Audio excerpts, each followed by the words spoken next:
He survived a nightmare others never came back from, dragged to the other world 10 years ago, and forged by war. Now Wansik returns, an unbreakable tank of a man, carved from pain and iron. Loyal to his hunter's bureau and haunted by friends still lost beyond the gates, he fights to protect Earth. When the dust settles and his debt is paid, he'll march back to Azalan, not to survive, but to destroy. A guardian today, an executioner tomorrow. Can one man's endurance stop an invasion that once swallowed worlds? Let's find out. In the middle of the Nevada desert in the United States, a B-rank gate opened, and many hunters from the Brian Guild and others had already gathered around it. Some remarked that there were too many of them, and one of them said that there were 5 A-rank hunters and 20 B-rank hunters, and in any case, they would be done in an hour. Their captain, Larry, told them to stop chatting and suggested that they hurry inside. As soon as they were on the other side of the portal, he was very surprised to see only one monster, a mage, in the middle of the hall, and nervously said that he had a bad feeling. He ordered everyone to be vigilant, and they prepared for battle. The dark mage hid his hand under his cloak, pulled out something, and waved his hand, scattering glowing dust, after which an earthquake began. One of the hunters turned to the captain and informed him that the dungeon's danger level had been determined to be A rank. Hearing this, he became very nervous and exclaimed that this was definitely a B rank gate. At that moment, a huge number of undead appeared in the hall, and Larry, drawing his sword, wondered if it was a trap. He ordered everyone to prepare for battle, and then the fight began. The melee hunters stepped forward, slashing at the skeletons, and the mages supported them with fire from a distance. After dealing with several skeletons, the captain exclaimed that there were too many of them, and then the entire hall was illuminated by a purple light, and he froze. He looked up in shock and nervously said that this couldn't be. A huge dragon appeared in the dungeon. The danger increased to S rank, and the captain, realizing that they couldn't handle it, ordered everyone to retreat. Meanwhile, the U.S. Hunter Bureau was watching the gate. Smith, the director of the bureau, learned that something was wrong and anxiously asked what had happened. The girl glanced at the monitor and said there were numerous casualties among the group that entered the gate. Hundreds of undead were now pouring out of the gate. The forces controlling the entrance had been destroyed. There had been a breach in the dungeon. Upon hearing this, Smith felt ill. Afterwards, he went to Incheon.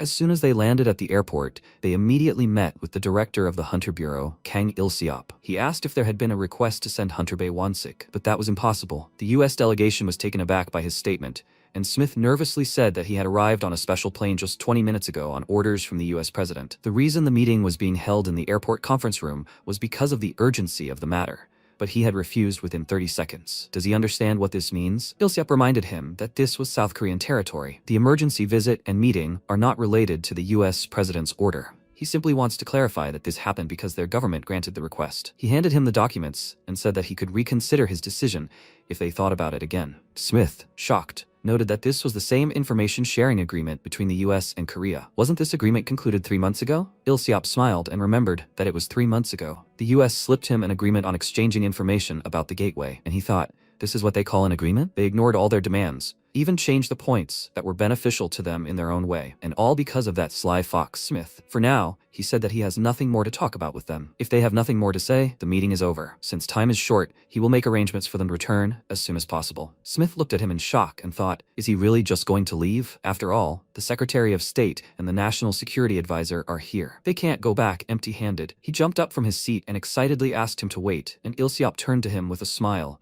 as if this was exactly what he had been waiting for. Meanwhile, a temporary camp had been set up on the outskirts of the desert. As soon as Smith returned to U.S. territory, he immediately arrived there. Now Larry was talking with the other hunters. He said that an army of the undead attacked Las Vegas last night, and their numbers were rapidly increasing due to the transformation of victims into an army of the undead. Now they had resumed moving towards the nearest city. Their speed was quite high, so time was of the essence. If they failed, the necromancer would increase his troops, so they absolutely had to stop them. For the sake of their families, for the sake of all the citizens of their country, they had to do this. He was about to explain the plan of the operation in more detail, but Smith interrupted him. He took his place at the lectern and informed the hunters that they had certainly had a hard time, but they had finally captured Bae Wansik. As soon as they heard his name, they started discussing it, and one of them asked, is this a real person? The guy next to him said that even if it was true, his abilities were exaggerated. Smith took out a note and said that since they didn't have time, all those whose names would be called should immediately get into the prepared car. He named 7 people and said that they would participate in this operation along with Bae Wansik. Learning that there would be so few people, Larry was very surprised, and the bureau director said that this was Bae Wansik's request. This number was enough. The man asked, what is he even talking about? 200 hunters had already been sacrificed.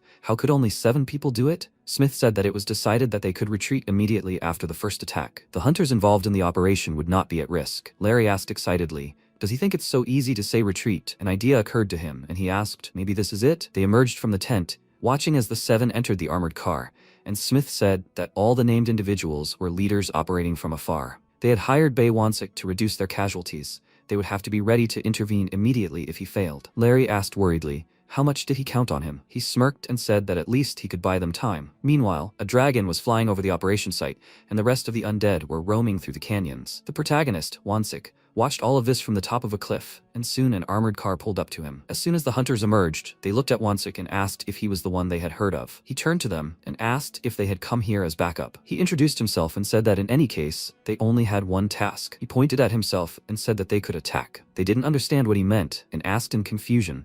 Maybe the translation was wrong? What was he even talking about? He decided not to explain anything to them and turned back to the edge of the cliff, telling them to start slowly. And one of the hunters exclaimed in displeasure, "Is he joking now?" Everyone here came ready to give their lives. If he is going to continue joking, then let him go back to his country. MC answered him that this is what he intended to do. Let them attack with the thought that they want to kill him. The hunters stared at him in bewilderment, not knowing what to say.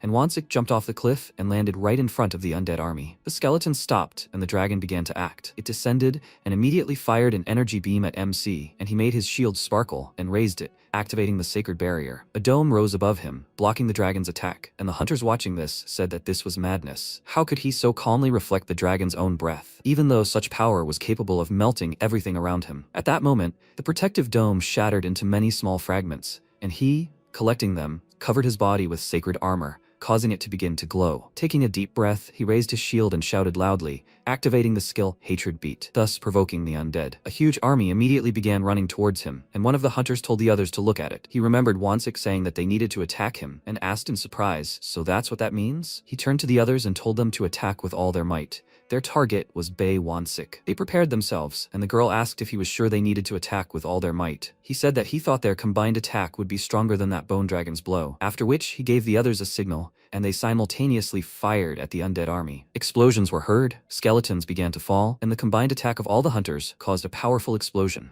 As soon as everything died down, smoke rose over the battlefield and MC stood on a pile of bones. The girl asked, "Is this possible?" They threw all their forces at him, and he emerged unharmed. Her colleague said that the entire horde of undead had been eliminated. Now only the dragon remained. At that moment, the undead buried under the pile of bones grabbed Wansik by the legs, and he turned around, sensing a presence behind him. He saw the necromancer smiling maliciously and asked, "So he's their boss?" A huge dragon's shadow thickened above him. He looked up, and seeing how it was about to shoot at him, he simply sighed. Meanwhile, the hunters became alarmed. The man called out to Wansik and told him to run. The fusion of this dragon's magic is no joke. This breathing is not what it was before. One of the hunters noticed that his legs were shackled, and the man became nervous. And MC meanwhile said that this was too easy. He released a chain towards the necromancer, tied him up, and then pulled him towards himself and grabbed him by the clothes, lifting him off the ground, and simply began to hold him in place. At the same moment, the dragon fired, unleashing its destructive force on them, and a powerful explosion was heard. The hunters watched in horror from the top of the cliff, and then the dragon stopped moving and began to fall apart until it turned to dust. With its attack, it destroyed the necromancer. The clouds retreated, the sun appeared, and its rays illuminated the desert. The hunters descended onto the battlefield and noticed that all the undead had turned to dust and the necromancer had disappeared. They looked at the huge hole left by the explosion, and the hunter asked how he could make such a choice. He told him that he came here ready to die, and he turned out to be a man more ready to die than any of them. He couldn't hold back his tears and wished Wansik to rest in peace. He was a real tank. While they were mourning him, a crack appeared at the bottom of the hole, and then a hand appeared from it. Hearing a sudden crunch, the hunters looked down in shock. MC emerged from underground and shook off the dust, then took off his helmet and looked up with a smile. He had withstood the dragon's breath with his body. It wasn't for nothing that he was called a super tank. He called out to the hunters above and asked if someone could lower a rope. After successfully eliminating the gate breach, MC went to the US Game Bureau's trophy vault, a white dome. Looking only at the building's exterior, the name might seem strange, but in the basement of this place, a white dome-shaped warehouse has been constructed. Living up to its name, it contains rare monster bones and even weapons classified as dangerous, as well as items with an unknown purpose. This is one of the 3 greatest treasure vaults spoken of by hunters. The bureau director led him here to thank him. He greeted the guard at the entrance, passed identification, and only then did the huge iron doors swing open, revealing a spacious hall filled with a ton of stuff before Wansik. Smith entered and spread his arms, greeting him in the white dome. As promised in the contract, he would give him one of the items in this third-class vault. There were a lot of things here, from weapons to accessories. MC looked around with interest and thought that all of these items were at least higher than A rank, and there were 200 of them in total. He approached one of the display cases and thought,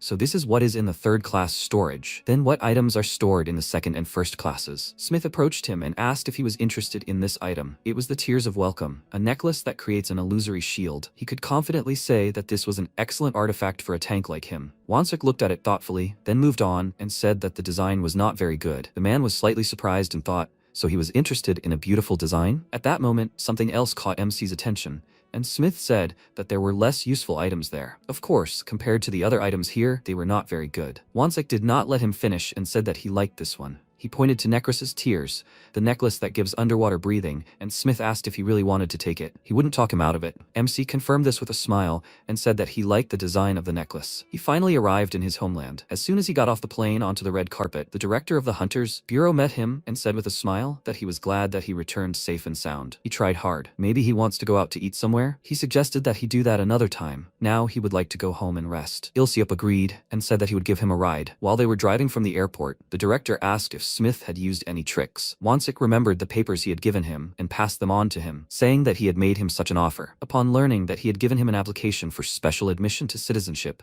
he became very angry and exclaimed that he had known that he would go along with it. He wasn't going to sign it, was he? He answered him with a smile that he wasn't going to. He was told that dual citizenship was not allowed. Ilseop was very happy and said that he believed in him, and MC told him to read what was written below. There was a clause stating that if he agreed to accept citizenship, he would receive support in the form of a tax exemption, priority entry into the gate, a lot of subsidies, and also the provision of second-class treasures of the White Dome. Ilseop's eyes almost bulged out of their sockets while he was reading all this, and Wansik asked reproachfully, didn't he feel anything? After that, the man nervously exclaimed that as the head of the Korean Hunters Administration, he would provide him with their warehouse and first-class treasures. He asked, since when did they have a classification? There were only 20 trophies, and half of them were donated by him. Ilseop didn't know what to say to this, and tearfully apologized. Everyone was already making a fuss about him getting too many advantages. He looked away and said that it was no longer his business, and at that moment, he noticed danger. He leaned forward and saw the driver's frightened face. A truck rushed out towards them and rushed straight at the car in front of them. The truck driver, it seemed, only now realized that he was going somewhere wrong, and MC, breaking down the door, jumped out of the car, used a gold chain and pulled the driver out of the cabin, and stopped the truck with his bare hand. The man screamed in fear, then fell right into Wansik's arms, and he said that it looked like he was driving the truck sleepy, and that he should be careful in the future. He tearfully apologized to him, and looked at the car to check the condition of the driver and passengers. The driver was shaking all over with fear, and had already started foaming at the mouth, and a little girl was sitting in the back seat. MC decided to check on her. She was now in such shock that she was just staring at one point, and he distracted her, asking if she was okay. She nodded fearfully, and he smiled, then returned to the car, and Ilseop said that this time, at least one door was damaged. Last time he broke the roof of the car, and the repair costs were high. He answered that every split second mattered. How did he have time to pull the door handle and get out? The man laughed and said that compared to a human life, this door was worth nothing. After that, they drove on, and Wansik said that they hadn't finished talking yet. Ilseop immediately became worried and pretended not to hear anything because of the wind blowing. They arrived at the port,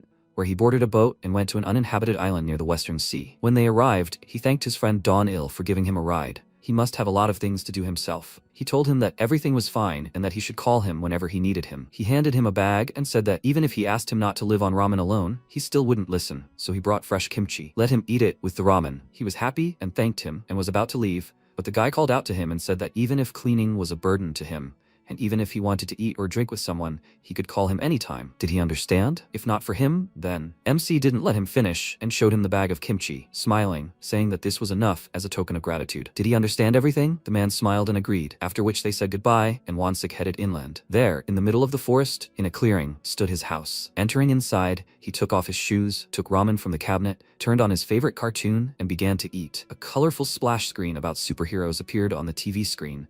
Video Man. One of the heroes entered the battle, and he remembered watching the same cartoon back in the orphanage, surrounded by other children, all of them so happy. The heroes defeated the enemy, forcing him to retreat, and he promised that next time he would definitely conquer this place. But they told him it was useless. No matter how many times he invaded, they would definitely protect the Earth. And MC, just like back then in childhood, now repeated the words of this hero. The cartoon ended, and with it the food. He sighed with a smile and thought that it was interesting, a real masterpiece. Because of the silence, he immersed himself in memories of his childhood, how he played with his friends. This made him smile and also remembered his task. He pressed the button on the remote control and the roller blind came down.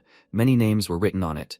Some were crossed out in red and some were circled. Wansik glanced at the list and thought there were 71 more people left.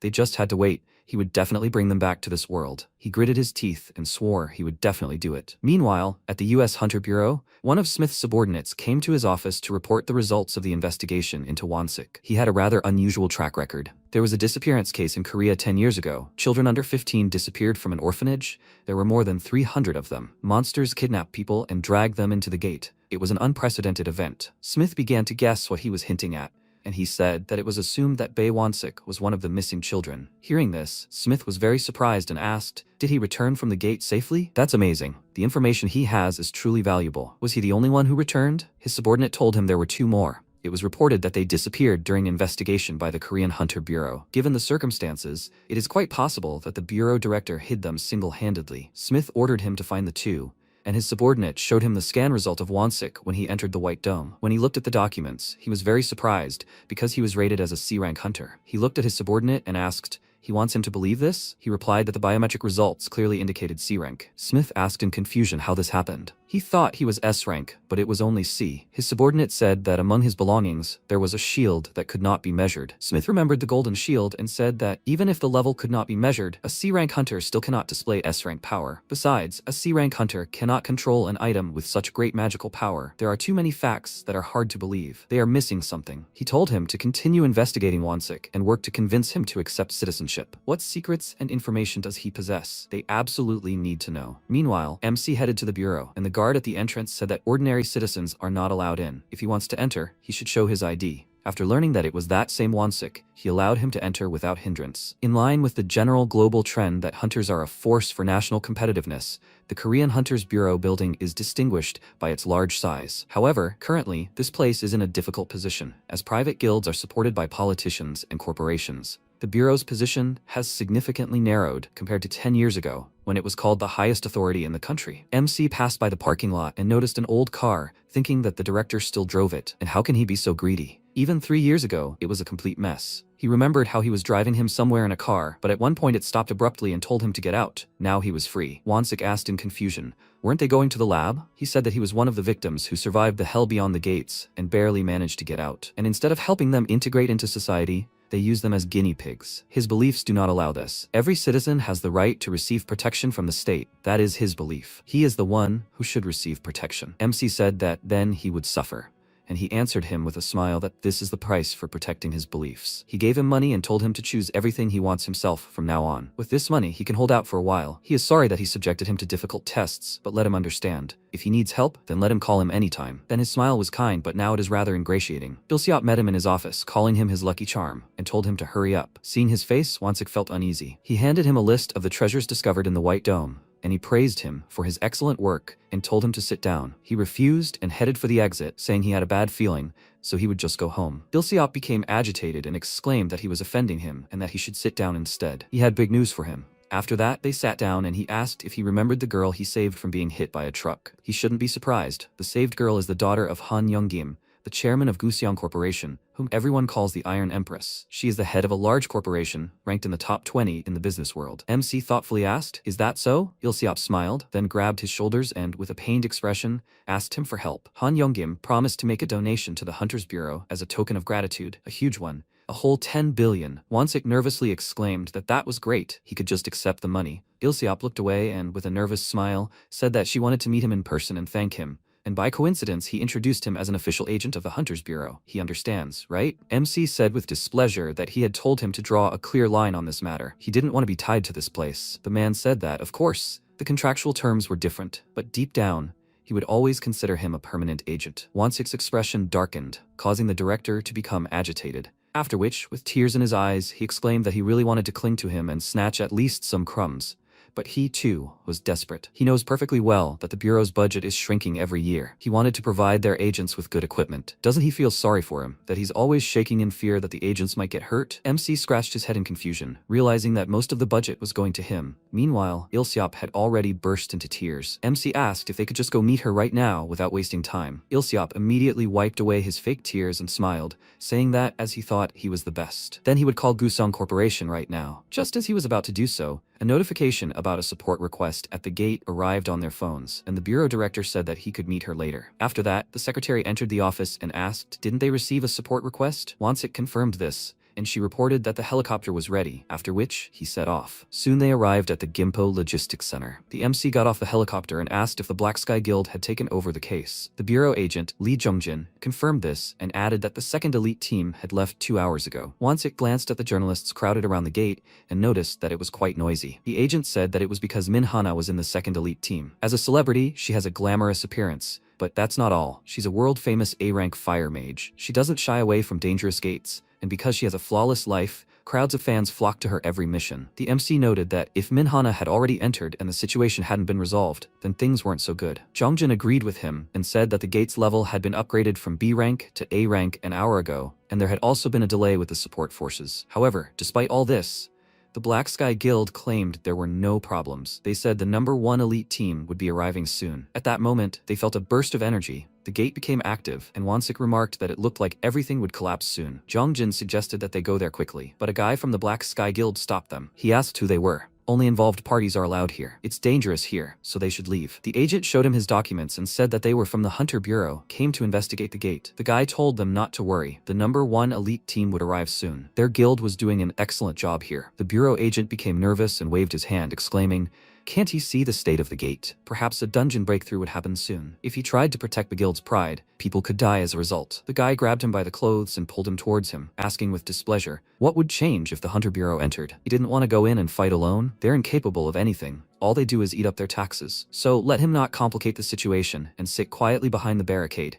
simply observing. He reminded him that in the event of a danger related to the gate, the Hunters Bureau can issue the necessary instructions and orders, and this is guaranteed by law. Since a dungeon breach is now inevitable, the Hunters Bureau has the right and responsibility to intervene. MC grabbed the Hunter's arm and asked, did he hear everything? If he's dissatisfied with something, he should file a formal complaint with the Bureau. He squeezed his hand so hard that he grimaced and told him to file a complaint not with his own strength, but with documents. After that, he headed to the gate and told the agent that he was entering. He should definitely receive compensation from the guild for this incident. The man said that if they could only hide the fact that they were receiving outside help, they would do anything. The guy from the guild, meanwhile, clenched his teeth in rage and shouted after Wansik, "Who is he? Is he from the Bureau too?" He put on his armor and told him that it wasn't so. He was just a rescuer. Some time ago, the team was wandering through the dungeon, and Hana noticed that 2/3 of the participants were newcomers. Can such a team really be called elite? Isn't he looking down on the B-rank gates too much? The commander replied that even among the newcomers, there were guys who showed great promise. They are the elite of the future. It will be useful for them to gain experience. And why should they worry,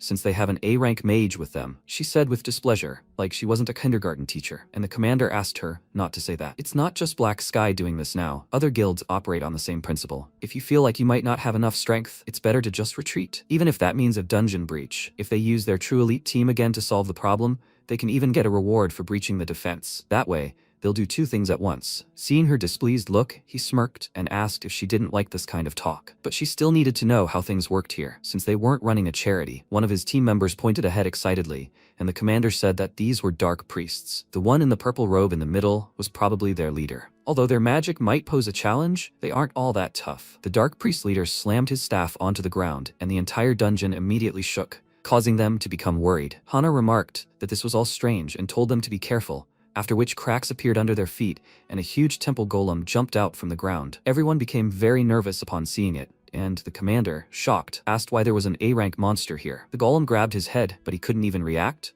and then there was a crunching sound and blood spilled. That's how the team was defeated. Only Hana remained standing and tried to fight off the golem, shooting fireballs at it. She screamed loudly, using all her strength, and fired again, blowing the golem up. With all her powerful blows, she managed to punch a small hole in its body. Using the spell again, she furiously commanded him to finally die, then fired again, and the fireball pierced the golem, disintegrating it. Watching the falling stones, she caught her breath, then turned around and realized that everyone except her was dead. Something flared behind her, and before she could turn around, she was struck by a magic ball and thrown aside. She fell on her back and, gritting her teeth, looked up. The dark priests were in front of her. If it weren't for the golem, her mana wasn't at its limit, and she would have been able to respond to them somehow. The leader of the dark priests rose into the air, conjuring a huge magic ball above himself with the powers of his minions, and she, looking at it, thought, is this her end? She didn't resist or try to do anything, because she simply didn't have the strength. She sat and waited for her end. Then a powerful explosion rang out. A few seconds later, Hana opened her eyes, realizing that nothing had happened to her, and saw a golden light emanating from her savior in front of her. She asked who he was, and he told her to relax. He tied her with chains,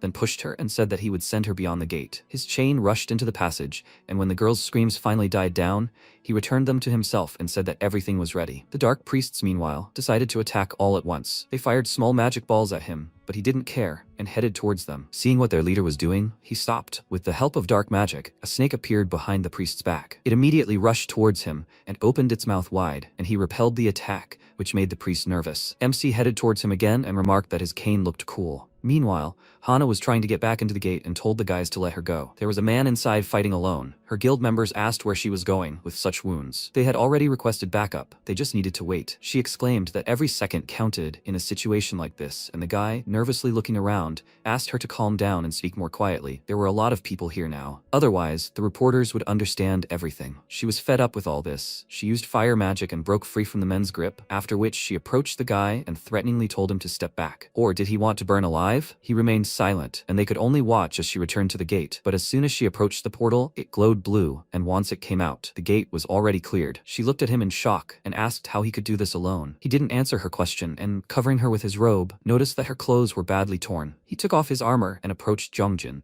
telling her that the robe was very dear to him, so she should remember to return it later. She excitedly asked him to wait, and he said that she could return it to the Hunter's Bureau. Jongjin told him that he did a good job. He would take care of the rest. It's a pity about the Black Sky Guild. They will need to come to an agreement with their leader. And so he left, leaving a confused Hana without answers. Meanwhile, news reached the Black Sky Guild that an agent from the Hunter's Bureau entered the gate without their permission and rescued Min Hana, and he also cleared the gate. The guild leader's secretary said that there was also a statement from Min Hana herself. The leader, Mangdosik, noted that she was initially unhappy with them, so it could be a lie. He probably killed a couple of the remaining small monsters from their guild and is now making a misplaced show of heroism out of it. They are parasites who only know how to eat up their taxes, not knowing where their place is, and now they decided to interfere in their affairs. The secretary said that they sent materials on this case to each deputy. The leader told him to make sure Min Hana keeps quiet. She will clearly give useless testimony. Let him contact all 10 major guilds, including Hero, Sun, and Wind. They need to hold a meeting of the leaders, and he will make these insolent, arrogant people, including Director Kang Ilseop, bow to him. Meanwhile, MC arrived at the Hunter's Bureau, and Ilseop was very happy to meet him. He laughed and asked if he really destroyed the Black Sky Guild. He answered him that it was all for the safety of the citizens,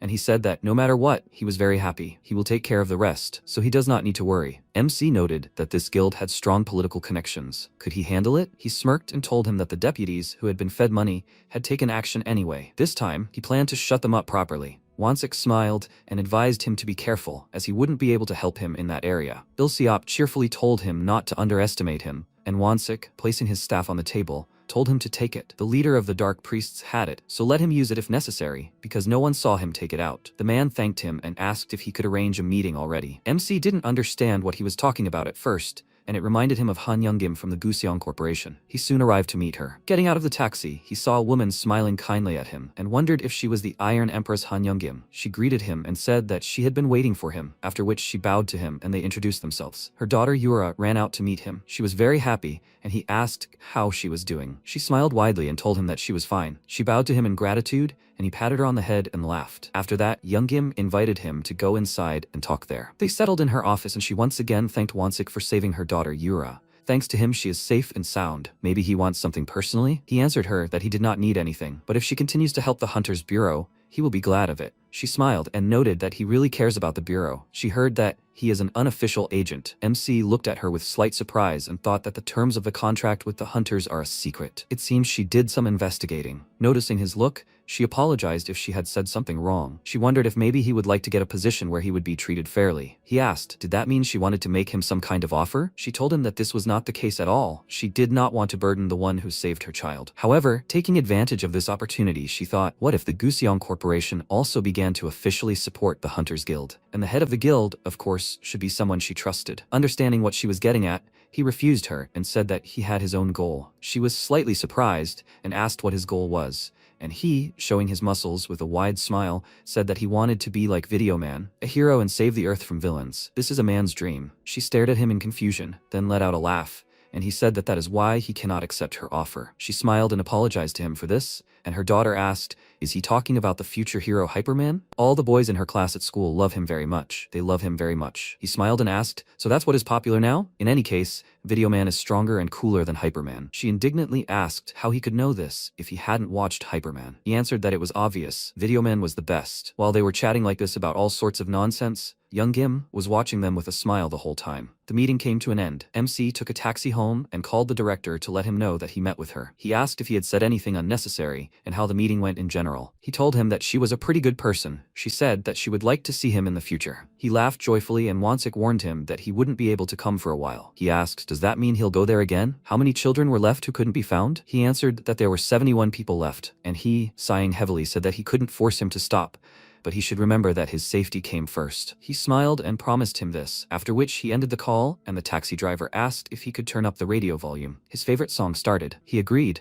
and when he heard the music, he remarked that it seemed like he was a fan of Seo Irene. The taxi driver was happy and asked how about him. He answered that he liked her too, and he asked with a smile if there was anyone now who didn't like her. He heard that she hit the charts, so she would definitely reach the top spot soon. Where could such a voice even come from? As if it wasn't a person at all. The MC looked at him slightly surprised and said that he had good intuition, but he didn't understand what he meant. Soon he returned home and immediately decided to hit the road. There was a secret passage under his bed, a staircase going down. Having gone down, he found himself in a spacious basement where there was a safe in which gold bars were kept. He took 10 pieces from there, put them in his inventory, checked the bag of coins, and put on suitable clothes. Deciding that this preparation was enough, he headed to the portal and told them to wait for him. He would return them home. After passing through the portal, he found himself in another world on the continent of Azalan. In the northern part were the Descartes Mountains, where he usually spent time. The guard standing on the fortress wall looked at the raging blizzard and told his senior partner that there were no signs that the herbalists who left the day before yesterday would return. The man said that he was acting completely like a rookie. Doesn't he know what this place is? They say that the Descartes Mountains are extreme lands, teeming with all sorts of terrifying monsters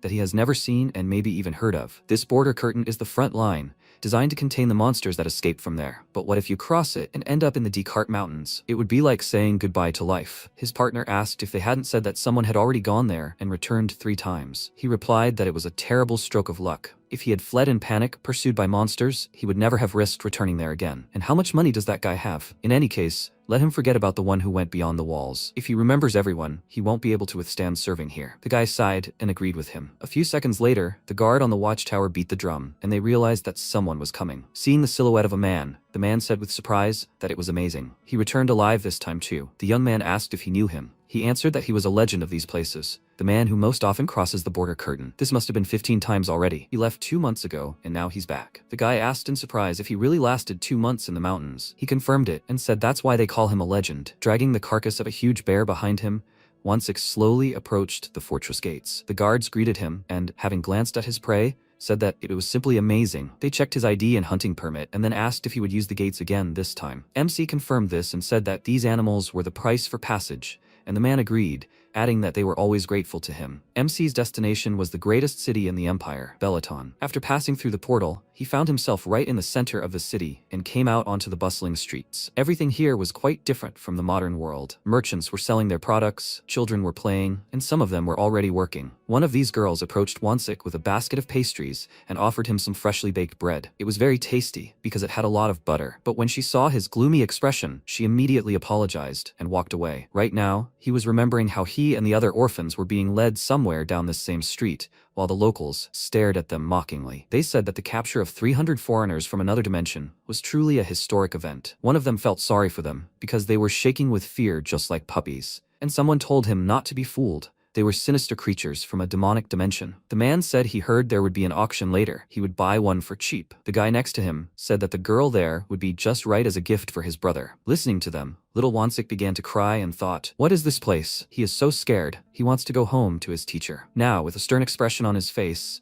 he walked down this street to the slums and descended into an underground secret gaming hall, where fistfights were taking place right now. MC met a black market merchant here, and he remarked that he had finally returned. 2 months had passed. He silently handed him 2 gold bars, and he remarked that he was generous as always. He replied that it was because everything was worth the price, and the man said they wouldn't disappoint him, as he had never disappointed them. He reached for the gold bars, but when Wansik asked about the Farador, he froze and asked if he remembered what he had told him a year ago. He knew perfectly well that something like the Feridor couldn't be bought even for gold. MC asked what if he found the Tears of Necros necklace. The mere name made him nervous, and MC reminded him that he had previously said it could be exchanged for any item available on the black market. The man said he would check it out first, but Wansik firmly insisted that he would show him the Feridor first. He told him that it was impossible to just go and see Feridor, and he said that then he should tell him what time he could see it, and he would show him what he wanted. He sighed heavily, took the gold, and told him to come here again in 10 days, after which he decided to go back to the original deal they had agreed on. He showed him 2 portraits and said that they had found someone. Did these faces look familiar to him? MC immediately recognized them as Jung Myung and Min Young and was very happy. He couldn't wait to see them,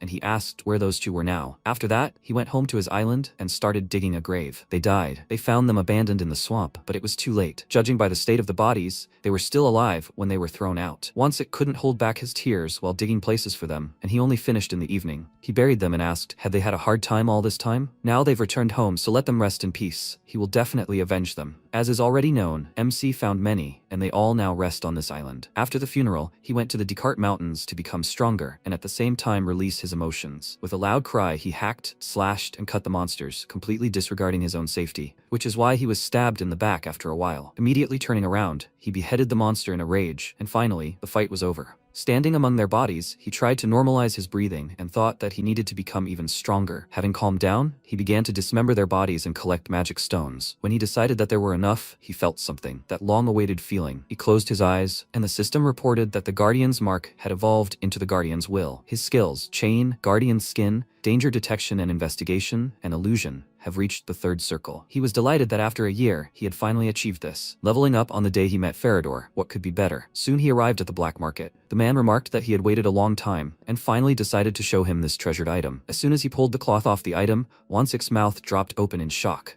and the gleam of this golden armor fell on his face. Legend has it that this is a relic left behind by the strongest knight in history when he departed for heaven. MC couldn't believe his eyes, and wondered if this was really Feridor. Even without any sensations, he could tell by the aura alone that this was a mythical item. Besides, he liked the color gold. The merchant reminded him that it was his turn to show the necklace, and he thought that Necros's tears were only an A-rank item, a necklace with the ability to breathe underwater.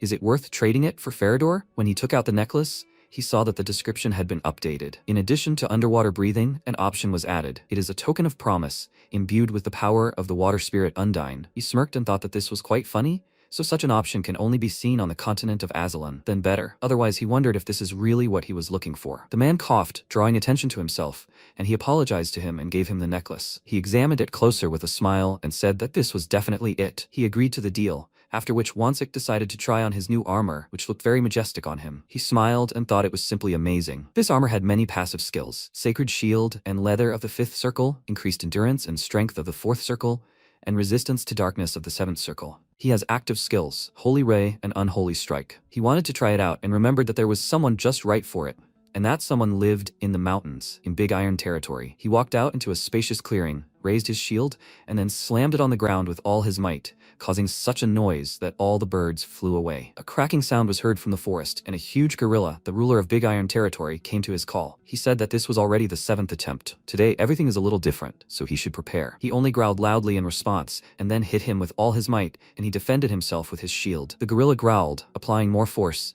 and then began delivering quick blows to his shield. MC, meanwhile, smiled, feeling the full power of this armor. Incoming blows are reduced to an absurd level, and these are all the functions of Feridor. He shouted that it was his turn, and delivered a powerful blow with his shield, causing the gorilla to almost lose his balance, and then he struck again. But this time he was able to defend himself. Wansik gritted his teeth, and thought that every time he fought this guy, it felt like his hands were made of diamonds. The ruler of these territories waved his hand, and MC avoided the blow by jumping to the side and noted that it was a tank versus tank fight. They clenched their fists to see who was stronger, and when they both attacked, a powerful wave passed through the area, raising dust, and they began to strike again. The fight lasted for 2 whole hours, and they still couldn't defeat each other. At one point, they clashed again, then increased the distance between them and stopped. Wansik sighed heavily and noted that this was never ending, and the ruler of these territories pounded his fists on his chest with displeasure. MC said it looked like it would be a draw this time too, and suggested they end it there, to which he only sighed heavily. If they fought for days until they were exhausted,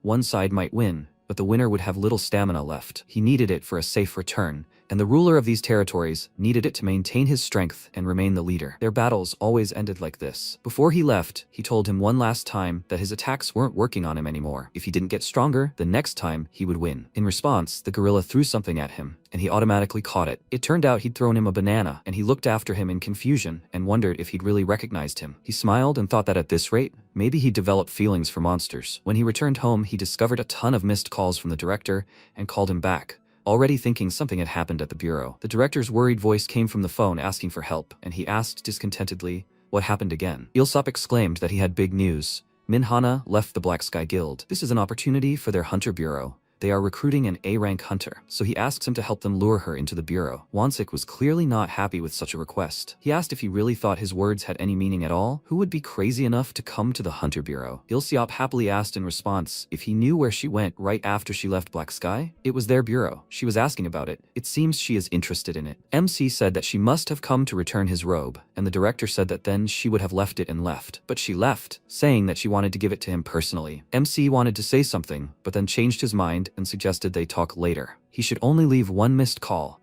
otherwise he thought something serious had happened. The director asked him to wait, but he ignored him and ended the call. After that, he went down to the basement and checked his safe. His gold bars were slowly running low, so he needed to sell some magic stones. These are life force crystals stored by monsters on the Azalan continent. The higher the purity, the more expensive they are. The magic stone he mined in the Descartes Mountains is considered to be of the highest quality. He contacted someone and said he would like to sell some magic stones, this time about 20 kilograms. The man noted that it was quite a lot and asked if it would be possible to make payments after the sale. He thought a slight adjustment in tariffs would be necessary. Nowadays, magic stone reserves are growing worldwide, and he also had to lobby for volumes. The situation is difficult now because at the current price there is nothing left. Of course, if he finds it difficult to understand and decides to reconsider the deal, then there's nothing he can do. And he wants to sell such a large volume. He knows he's the only one in Korea who can do this, right? Wansik thought for a moment and after a short pause, said that then he didn't need anything. Hearing this, the man jumped up and excitedly asked him to listen to him, and he said that he probably thought he was using magic stones to launder money. Therefore, he wouldn't trade with him anymore. The man became nervous and asked him to wait,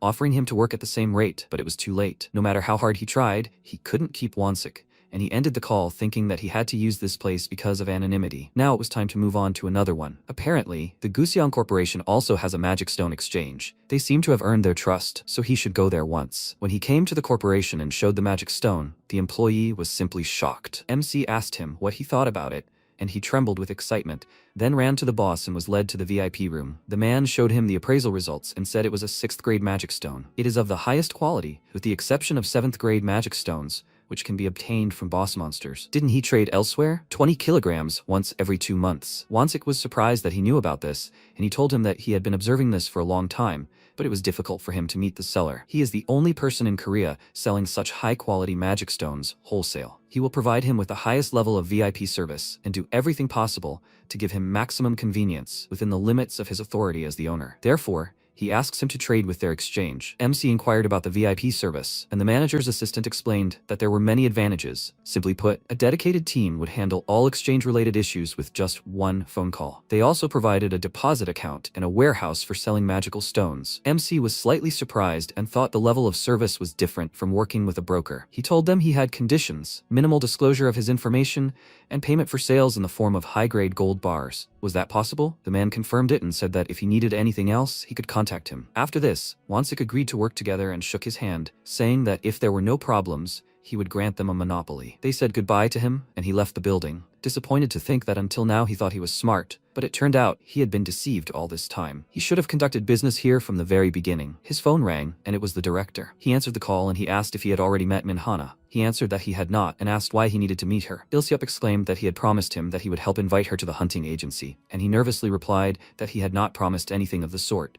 He could have at least arranged a meeting first. Ilsiop said that, as far as he knew, all agents had location tracking activated in case of emergencies, and he thought that right now was an emergency, so he told Minhana where he was. At that moment, she was already standing behind him. She distracted him from their conversation by greeting him with a smile, and he waved nervously at her, then whispered menacingly into the phone that they would talk later. She apologized to him and said that she wanted to meet him in person and thank him, so she asked the director for a favor. She was very grateful to him for saving her last time. She handed him the package with the robe he lent her and thanked him again, and he thought that finally he would be able to combine this with Faradora. Hana didn't want to leave so easily and offered to treat him to dinner. They went to a restaurant and they ate in silence the whole time, and she became curious about something. She asked him point blank, wouldn't he even ask her to join the bureau? It seemed the director had asked him about it. He said that the next time she saw him, she should say that he did everything he could. She asked if he didn't even think about convincing her. He told her that he didn't think it was worth convincing anyone to join the bureau, which was already called the Grave of Hunters. She asked if the place was really that terrible, and he told her that it was once the largest agency in the government, and now it was in a state of poverty without any support. They were ignored by other guilds, and their equipment left much to be desired. The work was extremely dangerous, and the pay was meager. Unless they were an idiot, then who would agree to work in such a place? She asked. So everyone in the Hunters Bureau was fools? He confirmed this, looking at the night view from the restaurant,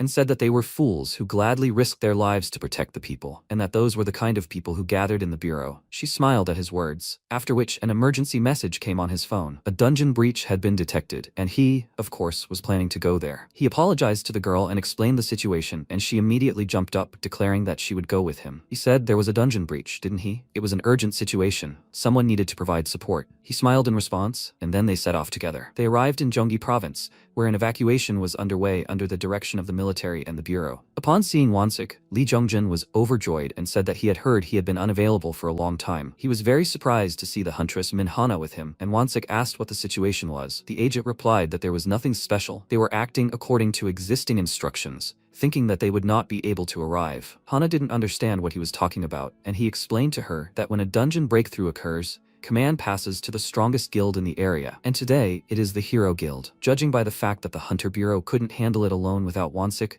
he didn't let him finish and asked if they had already handed over command. He answered that the leader was going through the final procedures in the command center, and he headed there, saying that he still had authority. Hana asked the bureau agent if the head of Hero was Kang Sungchan, right? He is known for his irritating personality. Shouldn't they stop him? He told her with a smile that she would see everything for herself now, and asked what she was doing here anyway. She told him that she came here to practice, which greatly surprised him, and said that she was very interested in the Hunter Bureau, so she was counting on them. Meanwhile, the Hero Guild gathered in the tent, and their leader finished explaining the plan. He told them that the operation would begin in an hour, by which time they should gather their weapons and be ready. MC approached him and asked if he was the guild leader. Sungchan asked who he was, and he replied that he was an agent of the Hunter Bureau. They were about to begin the operation, and they would hand over command to them in an hour. Sungchan asked in confusion, "Is he kidding?" Wonsik asked in response, "Does he have a problem with that?" He said that command would be handed over in an hour, and then they would be in command here. The man asked discontentedly, "Are you crazy?" He thinks the Hunter Bureau can handle a situation like this. There was an invasion of 20 A-rank monsters and 50 B-rank monsters. They only have B and C-rank monsters in the Bureau, and not even a single A-rank. MC said that he was not interested in ranked games. If he didn't like them so much, then maybe they would start the operation right now. Sungchan was already getting angry and called him an idiot, but he didn't react to this,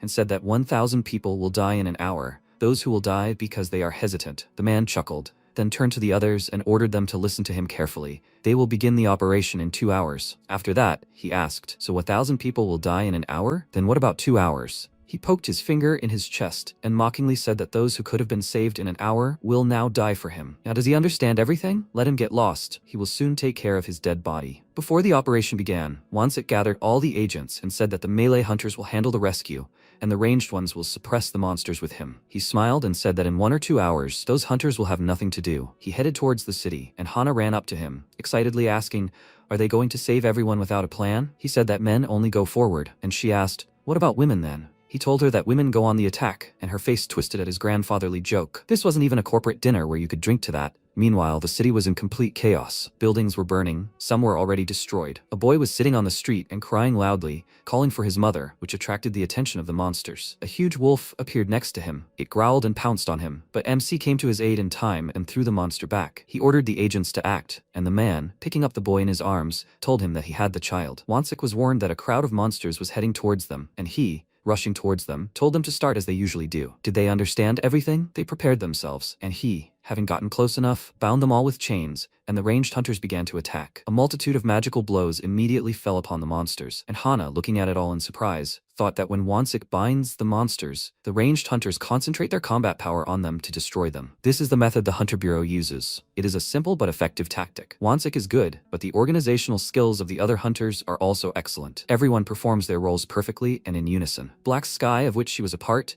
was concerned only with prey, not with saving lives. True hunters, they were all gathered here. The thought warmed her heart. At that moment, a pile of rubble nearby moved. A wolf jumped out and pounced on the archer, but Hana immediately reacted and shot the beast with a fireball. The hunter turned to her and thanked her for saving him, and she replied with a smile that she was new here, so he could safely ask her for help. He was very surprised by her words, and MC, climbing onto the monster's body, said that it was time for them to finish. One of the agents called out to him and said that there was a large open space nearby. They immediately headed there, and it turned out to be a construction site. MC looked around the place and noted that this was quite enough. Let them concentrate and take their positions. He stood in the middle of the construction site, then used the skill Hatred Impulse and screamed loudly, provoking all the monsters around him. They immediately ran to him, and he thanked them with a smile for responding to his invitation. Immediately after that, he released the chain and, making sure that he tied them securely, called out to Hana and asked her for the strongest blow. She was very surprised and asked, "He doesn't think her magic is weak, does he? In that case, he would also be in danger." An archer from the Hunters Bureau, Jung Haeyeon,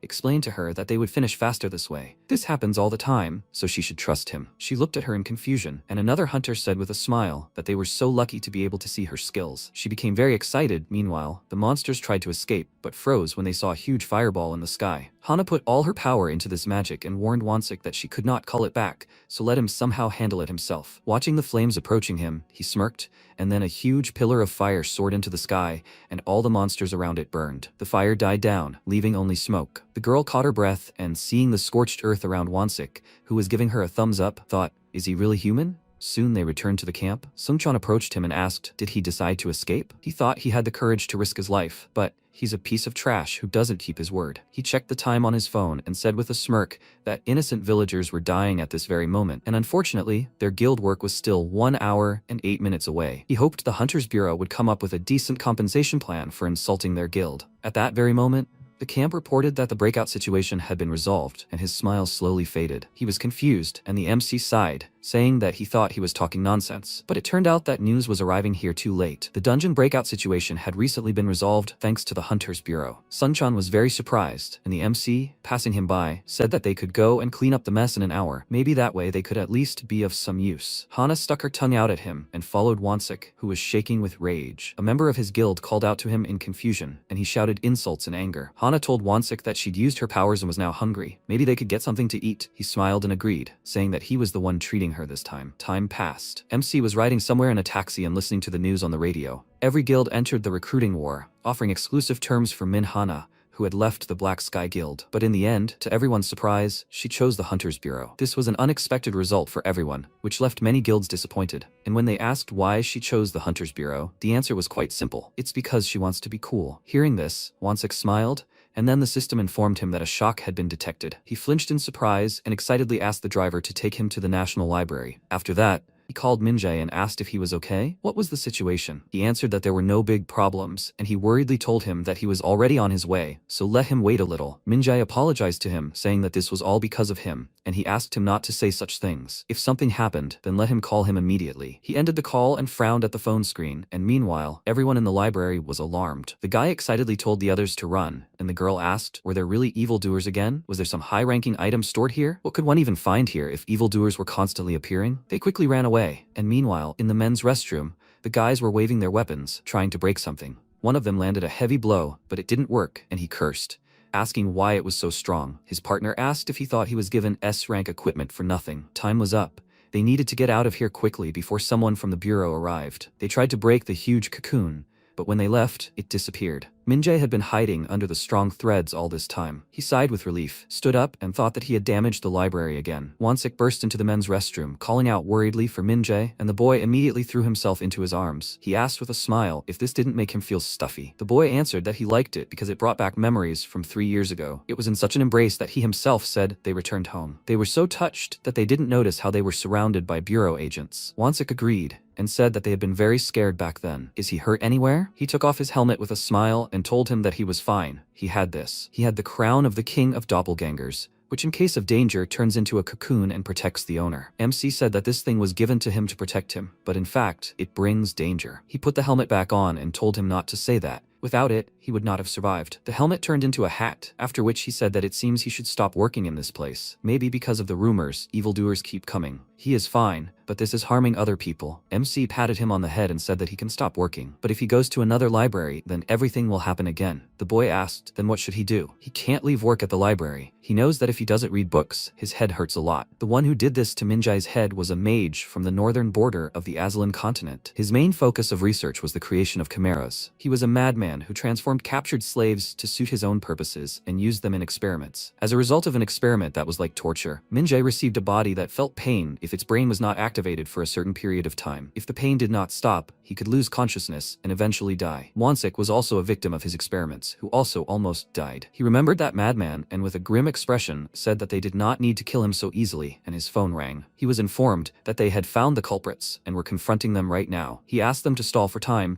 and told the boy that he would return soon. And for now, he should pack his things. He found something he might like, so he should not worry. Minjai became curious about it, and he promised him that he would tell him after he returned, so he should wait for him. Meanwhile, the bureau agents cornered the evildoers in the parking lot and ordered them to surrender. They were getting really nervous, realizing they were at a dead end. And one of them told his partner that those guys looked like security agents. Usually, guys like that are only D rank, so they were running away from them for nothing. His friend suggested that he just kill them, then stepped forward and lit purple lightning bolts in his hands, which made the agents nervous. One of them called out to the leader, and he ordered them to leave. But before they could take a step, they were electrocuted and fell to the floor. The guy asked if they really thought all evildoers were just D or E rank. Do they think they were some kind of street thugs? His partner approached him and said that from their point of view, they were just guys who ran away after attacking a child. And he asked if maybe they should just give up on all this and join a guild and become some kind of hunters. His friend pulled out a huge hammer and told him to stop talking nonsense and finish them off quickly. The agents were still conscious, but couldn't get up. Luckily, MC came to the rescue in time. He grabbed the evildoers with a chain and tied them up,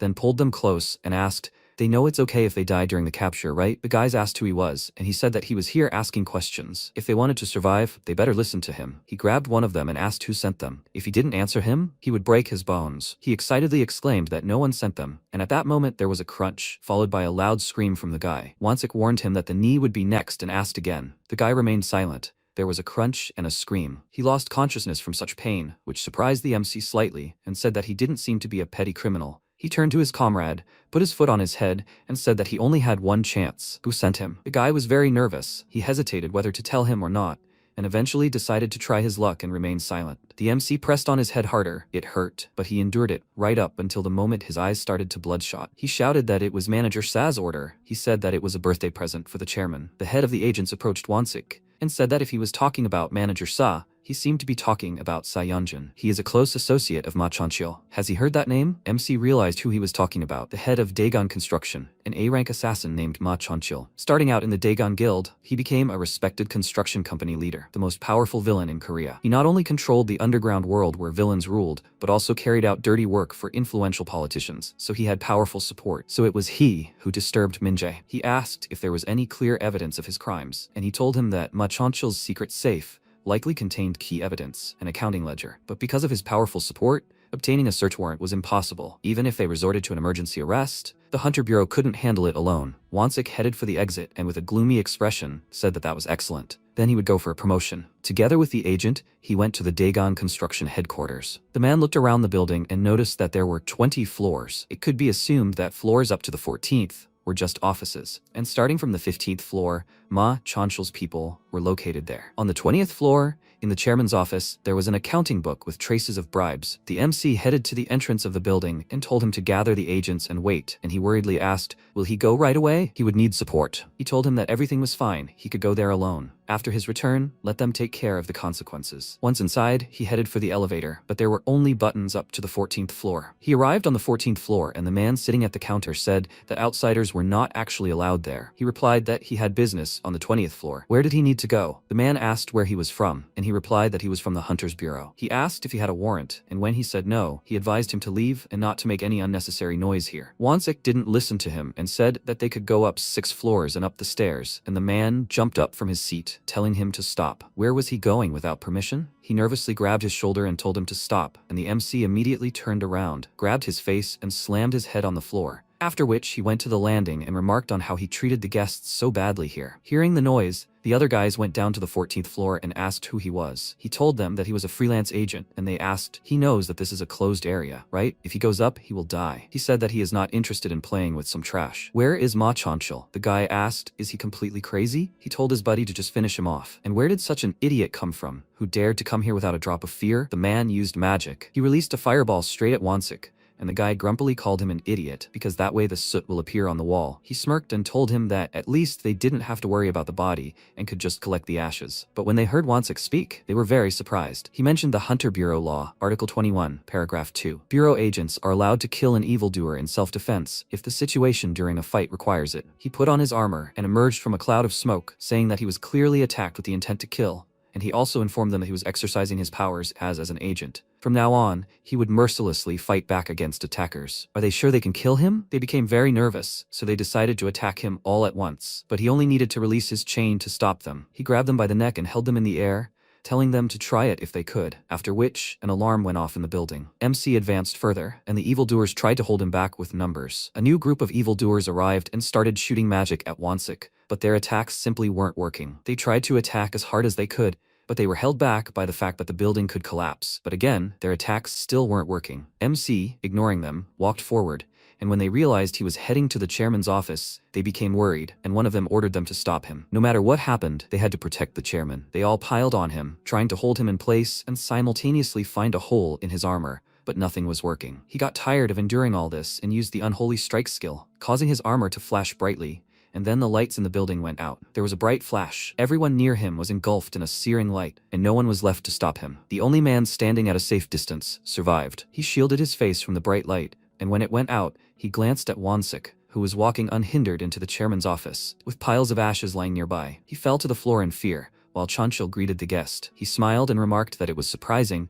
that he had gotten here alone. What business had the bureau come here for? MC asked. So he was the idiot named Ma Chanchil? His secretary, Sayonjin, was indignant and, drawing a sword, walked threateningly towards him, asking how dare he treat the chairman like that. MC recognized him and asked with displeasure, did he continue to harass Minjae in order to give Chanchil a gift? The man chuckled and asked, he's talking about that little guy with the king's crown? He pounced on him and yelled. So that kid whined to him and asked him to punish those who bullied him. He launched a downward strike, which Wansik immediately blocked, and then fired a chain at him, but he was able to dodge. Meanwhile, Chanchil, watching their fight, lit a cigarette and called out to the secretary, telling him to stop messing with him and finish quickly. Yeonjun apologized to him and promised him that he would deal with him right away, then used the spear whirlwind skill, swirling the wind around the blade, and lunged forward. Just as he was about to strike, MC swung his sword, breaking his weapon into several pieces. Judging by his surprised face, he clearly didn't expect this, and then he received a blow to the face and was thrown aside. With Yeonjun defeated, Chanchil decided to handle the situation himself and approached Wansik from behind, asking what he was saying about a gift. His secretary had made a mess for nothing. As soon as the MC heard his voice, he turned around and swung his sword, but he was no longer there. He looked around. Chanchil seemed to have disappeared from the room, but then something struck him from one side, then the other. This was followed by a series of rapid strikes, forcing him to stand still and cover himself with his shield, waiting for the right moment. Carefully watching every movement nearby, he reached out and grabbed the man by the neck, saying he was caught. But it wasn't him at all, and his clone vanished into the mist. Chanchil moved behind him and noted that he was quite strong, which is why he was able to get here alone. But if he couldn't land a single blow on him, then all this was useless. Wansik immediately turned to him and released a chain, asking, does this concern him too? He disappeared into the fog and confirmed it, but he could use more than just a dagger. Someone's magic bound his hands and feet. It turned out to be Yeonjun, who had been accumulating strength all this time. Wansik's body trembled as he tried to move, and Chanchil, lighting a flame in his hands, walked toward him and said that he hadn't used it in a long time. Although he was an expert in stealth assassinations, this was his main talent. He used the fire eclipse skill, causing MC to immediately burst into red flames. Chanchil said that it would never go out until it completely engulfed the enemy. It seemed he was so confident in his defense, so his death would be much slower and more painful. He returned to his chair and said it was time to enjoy the bonfire. Some time passed. Chanchil noted that he was quite strong. It would probably take a few days for it to burn to the ground. He turned to his secretary and said that he of course understood that he wanted to give him a birthday present, but it seemed he had overdone it. The man bowed to him and apologized. He thought that something like the doppelganger king's crown would be suitable for his collection. He asked if it was an A-rank item. When his secretary said that it was S-rank, he was slightly surprised and stood up from his chair. He walked over to the cabinet, pressed a special book, and opened a passage to a secret storage room, saying that he needed to prepare a place for the new item. His secretary said with a smile that he had just sent the guys for it, and he smiled. Wansik chuckled and said that it was so low to ask about rank without even knowing what it was. Chonchil turned to him and asked if the same thing applied to him. He had jumped to conclusions about him, hadn't he? He wants to tell him about the most valuable thing in his collection, the sacred sword Mendax. After he hears the story, his opinion of it will change. The sword's first name was the Blade of Hatred, and if a person touched it, they would fall ill for 100 days, slowly wasting away and eventually dying. It was a cursed item, but his heart beat faster when he found this sword. If the curse on an S-rank item is removed and its true form is awakened, what kind of powerful weapon would it become? That's why he had to sacrifice 3 professional appraisers to find out the method. And the method was simpler than expected. 1,000 people were to be cursed by the sword within 1 month. Hearing this, MC immediately remembered the news about the spread of an unknown infection in an elementary school. About 1,000 people were infected, and the cause and route of infection of the office fever that killed children are still unknown. He became very angry and asked, so the office fever incident was his doing? The man confirmed it and said that it was just nostalgia. For a while, it was called office fever. They traveled to every region and held a pull-out Excalibur event in front of schools. They gave out a lot of prizes for participation, such as game consoles and toys that children like. He smiled and said that he might find it tasteless, but he was just thinking about effectiveness. The children's activity in front of the school is much higher than if the event were simply held outside. But here's the interesting thing. After all the efforts to remove the curse, it turned out to be a D-rank item. In words, it's a D-rank item, but in reality, it's just a beautiful decorative sword with no effects. And yet, he considers this sword the best in his collection. Rank isn't the only factor he pays attention to when it comes to things. It's just that this holy sword was worth 1,000 lives. Wansik was still trying to get out to finish him off quickly, and he approached him, asking, does he think he's just a collector looking at rank? MC finally managed to break free from the chains. He immediately attacked Chonchil, broke his sword, and grabbed him by the neck. He lifted him off the floor and called him a disgusting idiot, saying that he had a hard time waiting for him to come closer. Yunjin excitedly called out to the chairman and used his power, after which he sent balls and chains at Wansik and ordered him to let him go immediately. The MC detonated the balls, the fragments flew in all directions, and Chonchil, turning to his secretary with a scratched face, called him an idiot, and exclaimed that all his trash was flying here. He apologized to him, and Wansik said that, to be honest, they didn't care about scum like the both of them. He thought it was important to close the gates and prevent the dungeon from being breached. Does he know how many victims there are from something like this? On average, 500 people. Because he was still burning and holding the chairman, he became very hot and nervously asked him to stop. And he asked, did he say 1,000 victims? And even among children. Chonchil became agitated and said that he would make him an offer he couldn't refuse. Wansik didn't listen to him at all, saying that he wasn't a human being at all, but a monster that needed to be punished. After which he squeezed his neck tighter, causing his head to immediately burst into flames. After that, he threw him aside, and as soon as he fell, he began rolling on the floor, trying to put out the flames, and screamed in pain. His secretary called out to him worriedly, and he called him an idiot and ordered him to quickly clean it up. Yunjin took off his jacket and began waving it, trying to put out the fire, but it was no use. Chonchil extended his hand to him. He approached him and asked for help, but seeing his face peeled off to the bones, he became terrified and kicked him, ordering him to move away. In the end, the chairman continued to burn in his flames, and the MC got rid of it and approached his secretary, saying that he was so loyal to him. Why did he end up kicking him? Yunjin nervously said that it was impossible to deal with the chairman's flames easily. Such a thing simply couldn't happen. He backed away and received a notification on his phone, which gave him confidence. He laughed out loud, then showed him a photo of the cocoon being carried away, and Wansik learned that Minjae had been captured. Yunjin called his men and ordered them to bury it deep in the ground until he gave the order, and that they were not to disclose the location to anyone. After ending the call, he called out to him and ordered him to remove all his weapons if he wanted to save the boy. Armor, helmet, and shield, he was to put them all away. The MC ignored him and called Minjae, telling him to stay in the cocoon until he contacted him later, and he should definitely not leave. He will find him by the geolocation of the phone, so he shouldn't worry. If something is ringing, then let him call him, and he will come. While he was talking to him, the man was in complete shock. He asked, is he calling him from the cocoon? Wansik called him an idiot and said that of course he can call from there. And Yunjin, realizing that his plan had failed miserably, immediately fell to his knees and began to beg for mercy. He will do whatever he says. The MC approached him and said that he needs the ledger with all the bribes. He gives him 30 seconds. Yunjin looked at him nervously and asked, is he really going to spare him? He confirmed this, adding that he will rot in prison for the rest of his life. After some thought, the man stood up, took a picture from the wall behind which the safe was hidden, entered the code, and pointing to a pile of papers, said that this was all the data. MC immediately grabbed him by the neck with a chain, causing him to panic and exclaim that he had promised to spare him. He told him he was lying. He tightened the chain, causing him to slowly choke, and finally gave him a little advice. When choosing a birthday gift, you need to be more careful. Sometime later, Minjae approached the sofa and asked, "Wow, is everything the same here?" The protagonist, bringing the bag to the table, asked if he should take a look around first. He sat down at the table and, looking at it, said he'd like to eat some noodles first. The strange thing is, the noodles he makes are the most delicious. The protagonist asked if he actually just pours boiling water into them. He replied, that skill lies in how much water he pours into them. MC, taking the spice bag, said he wouldn't deny it. Then he turned around abruptly. Minjae clutched his head, shaking all over, and the protagonist called out to him in alarm. He handed him the sphere and told him to take a deep breath and look here. He asked in surprise, "What is this?" He replied that it was the loot he got from defeating the necromancers in the States. It seemed to contain a ton of information. He should take a look. Just like that scoundrel used crystal balls. He knows the method, right? He confirmed this with a puzzled expression, and then the sphere in his hands began to emit rays of light, and various blueprints appeared around the room. He said, "Wow, it's funny how there are hundreds of books here. Just like in the library itself. At this rate, my head won't hurt for a while." Then he called the protagonist. He asked, "Right?" He said, "These are materials for studying the gate." The protagonist was surprised. "What?" He reached out to the blueprints and added,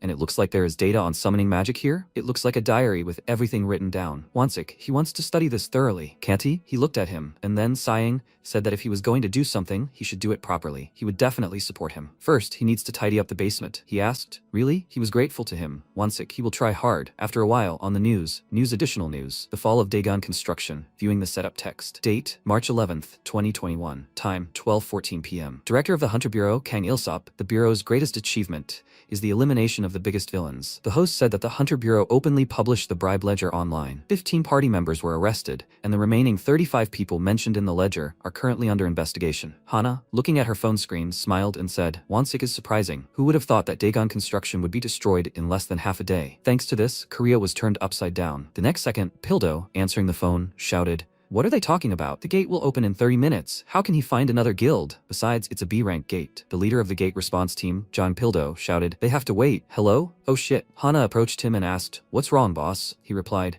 "The Hero Guild said they couldn't come." She shouted, perplexed. "What? At this moment?" Support team leader Lee Jungjin added, "And all the other guilds are refusing to attack. They seem determined." Hana turned to him and said, "Shouldn't there be criminal penalties for a guild's failure to comply with the raid management's requirements?" He replied, "Still, they can't hold them responsible. Without them, they won't be able to attack the gate." She shouted, "If that's the case, then they'd better go into battle themselves. It's a B-rank gate anyway." Pildo folded his arms and said, "Hana, since she arrived, their bureau's strength has increased significantly, and they might be able to conquer the B-rank gate with their own forces. But judging by the number of their agents, there's no guarantee everyone will return alive." She understood what he meant, right? She lowered her head and remained silent. Then the workers standing near the gate shouted, 5 minutes until the gate opens." Hana put her hands on her waist and asked if he hadn't reached Wansik yet. Jongjin scratched his head and said he had contacted him earlier, but since the search for the helicopter had dragged on, there was no telling when it would arrive. She looked away and then wondered. She looked at the approaching bus and asked, "Isn't this the bus of the Hero Guild?" The next second, the hunters exited the bus and Hero Guild leader Kang Sungchun said, well, now they can relax. From now on, their Hero Guild will handle this dangerous B-rank gate." Pildo asked, "Didn't he say he couldn't come?" He spread his arms and replied, "Yes, they truly had important business, but they couldn't turn their backs on the citizens' safety. Besides, thinking about them, the guys from the Bureau, they couldn't help but come. If they had gone in there, half of them would have been carried out as corpses." He came closer and added, and he'd give him some advice. After all, they needed to be prepared for situations like this. Next time, they really might not come. He patted him on the shoulder and added, although the choice was up to him. The next second, a powerful flame appeared behind Pildo. Hana, concentrating the fire in her hands, clenched her teeth in anger. The workers ran up to her and shouted, they're asking her to calm down. Sungchun crouched down in fear and asked, "What's the matter?" She shouted at them to let her go. She doesn't usually eat dog meat, but today she'll have to fry one and eat it. At that moment, Pildo said, "Stop making noise. They need to step aside." Hana looked at him in surprise and said, "The boss." He lowered his gaze and said, "The most important thing is to safely close the gate. This is no place for pride. From now on, command of the gate raid strategy will be handed over to the Hero Guild." The next second, the man pointed forward and asked in surprise, There's something approaching." At that moment, something was approaching the shore at high speed, straight from the water. Hana asked in surprise, "A shark?" The hunter, holding her by the shoulders, asked, "Isn't that a motorboat?" The next second, MC jumped out of the water and landing on dry land, adjusted his hair. Everyone present shouted, "It's Wansik." Jongjin approached him and asked how he got here. He replied, "Because time was short, he swam." He asked, "Is the distance hundreds of kilometers?" He replied, "In any case, it seems there are people here who have nothing to do with this operation." With that, he looked at the Hero Guildmaster, who said that despite their busy schedule, they barely managed to find time to come at the Bureau's request. he had to observe basic decency. The protagonist asked if they weren't supposed to arrive the day before the gate opening notice was sent out. They remained silent the entire time. And now he was talking about basic decency, refusing to attack 30 minutes before the gate opened. He frowned and replied that he was the guildmaster.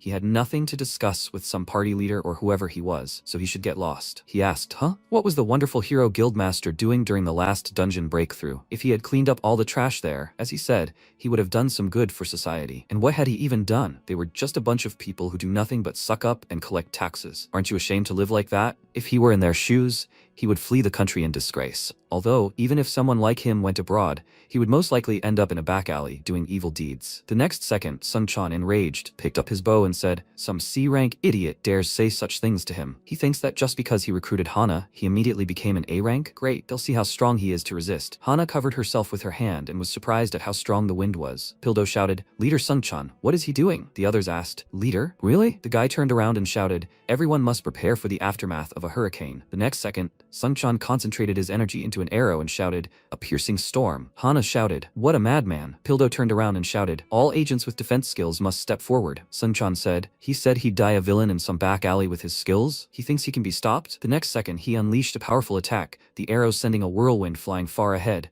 scattering the nearby hunters. Then he asked, did he overdo it a bit? But it was his own fault. Before spouting nonsense, he should understand his situation. Then his eyes widened in surprise as the armored protagonist emerged from a cloud of smoke. He said, so they'll call it self-defense. Sun-chan, perplexed, said, that can't be true. That's his strongest skill. How can that be? He shouldn't come any closer. Don't. If he comes any closer, he definitely won't be of any help. Even if the dungeon breaks through, he won't be able to help them. It will be on his conscience. The next second, his body was wrapped in chains. The MC brought his face close to his and said, is he even more vile than he thought? He then swung the chain, slamming the hero guildmaster into the ground. Pildo, addressing him, said, the gates will open soon. They will leave this place to team leader Jongjin and the agents, and they will get to work. The protagonist, looking at him, said, Leader Jong. Then he sighed, and then, approaching Sun-chan, who was lying unconscious on the ground, told him to know how lucky he was. After a while, the hunters shouted, the gate is cleared. One of them clenched his fist and, looking at his comrade, said as if he were dreaming, I can't believe they cleared a B-rank gate. His comrade smiled and asked, he thinks it's only a B-rank gate? With Wansik and Hana, they could clear an A-rank gate too. He replied that that was true, if those two were around. Pildo approached them and said,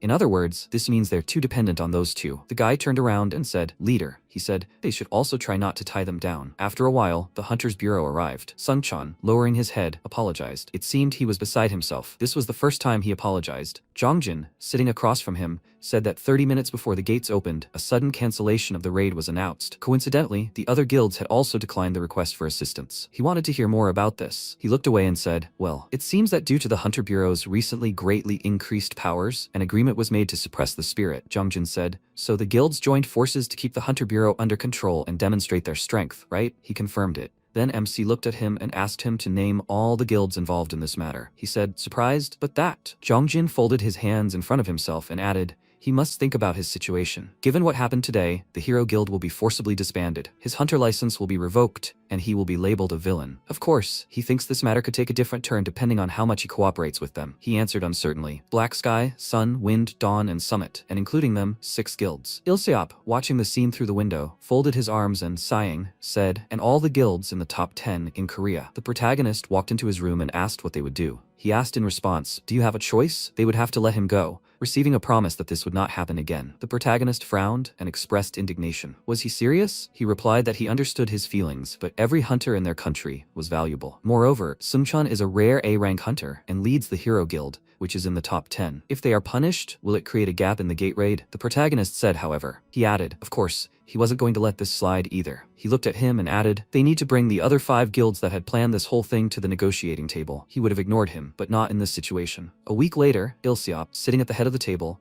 thanked them for coming despite the early hour. He welcomed all the guild leaders. A printout in front of them listed the laws applicable to this matter and the punishments prescribed for it. Guild leader Sun, Man Sokcheol, looked at the printout and said, violating the gate entry procedure? Well, obviously, after that, the guild will be disbanded, and if anything goes wrong, they could even be executed. Will they be given time to talk with their families? Ilseop closed his eyes and, smiling, said, what's he saying? They know perfectly well that won't happen, right? Because in the current situation in their country, punishing them all is practically impossible. But this case could be used to cut off their financial flows. The others looked at him in confusion, and then he added that the first thing they would do would be to stop the special support provided at the Bureau's discretion, of course, and then they would publicize this case through all the media. Of course, this would damage their image, and some investors would abandon them. The head of the Wind Guild, Choi Young-suk, slammed his fist on the table and shouted, "This is too much. They've always tried to protect citizens from the effects of the gate, and they want to ignore all this?" He replied, "Absolutely not. The Hunter Bureau always thanks them for their hard work, so they should give them a chance. This bill concerning the gate will be amended.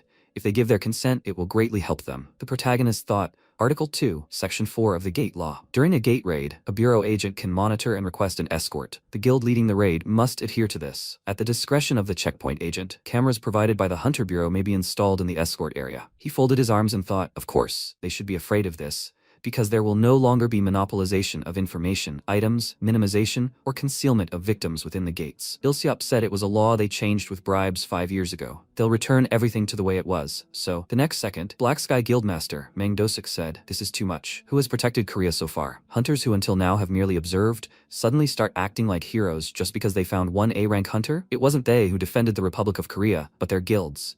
They can only provide support, just as they do now. Since the Hunter Bureau forgot themselves and tried to stand above them, they simply made the best choice to right the wrong. If they've done something wrong, then let the Hunter Bureau handle the gate cleansing. The guilds will have nothing to do and will be disbanded, right?" Hana said, "It's so disgusting that she didn't even want to listen. So he says he's protecting Korea? If he really ran the guild for those reasons, then she didn't think an inexperienced, incompetent guy wouldn't have been promoted to team leader just because he was the son of an influential politician." Il-seop turned around and shouted, "Hana!" Do-sik closed his eyes and said, "Hunter Min? She still doesn't know the rules of etiquette. She said she used to be very polite until she joined a bad guild. Because of that idiot he got into through connections, 30 guild members died. Plus, he made her read a eulogy for that idiot." She furrowed her brows and muttered through clenched teeth, "Someone like him works hard for this country?" He said, "Eliminate injustice. Even a dog would laugh." Then he stood up from his seat and, releasing a terrifying aura, said that he was warning her to shut her mouth. The next second, a gold chain flew right in front of him and fell on the table with such force that it broke in two. Smoke rose, and the MC, looking ahead, told him to calm down if he didn't want to die. Il-seop said,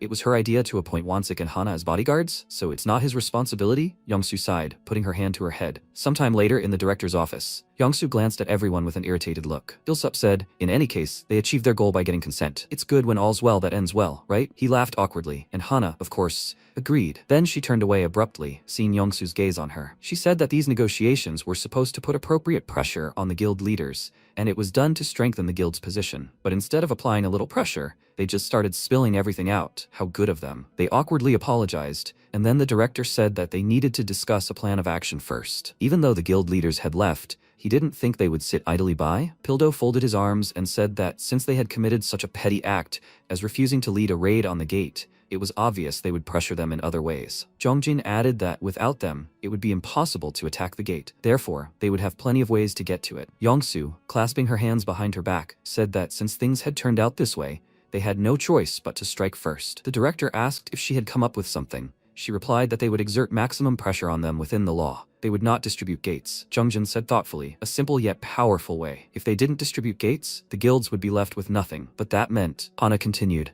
all gates that opened in Korea should be attacked by their bureau. Yongsoo confirmed this, but it all depended on Won-sik's decision. He looked at Il-seop and said that they would do so. He asked that he be given the position of deputy director for 6 months. He would ensure that the bureau's agents could attack all the way up to A-rank gates. The others looked at him in bewilderment. Pildo clenched his fist and declared, of course he agreed. And not just the position of deputy director, he could give him his own position. The director looked at him, and he added that he was just thinking that they couldn't always rely solely on Won-sik. Of course, their guys would be happy to train. Il-seop smiled and said, great. He understood them. Won-sik, he's temporarily appointing him deputy head of the gate response team for 6 months. But is it possible for just 6 months? He replied, possibly. But when explaining to the agents, he asks him to say so. To them, he'll be like the devil. After a while, Jongjin said there was a recent report that the diameter is 5 centimeters. He looked at the gate in front of him in bewilderment and said, such a high growth rate. Could the gate really be in its acute phase? Meanwhile, Do-sik's subordinate said, yes, it's supposed to be an A-rank gate. It will open within 5 hours. Do-sik, sitting at the table, said, if we're talking about the Mapo district, it's under their jurisdiction. Heaven helps, at the right moment. He thought the guild's image had already suffered greatly due to the failure of the last attack on the gate and Hana's departure. It was surprising that such an opportunity had arisen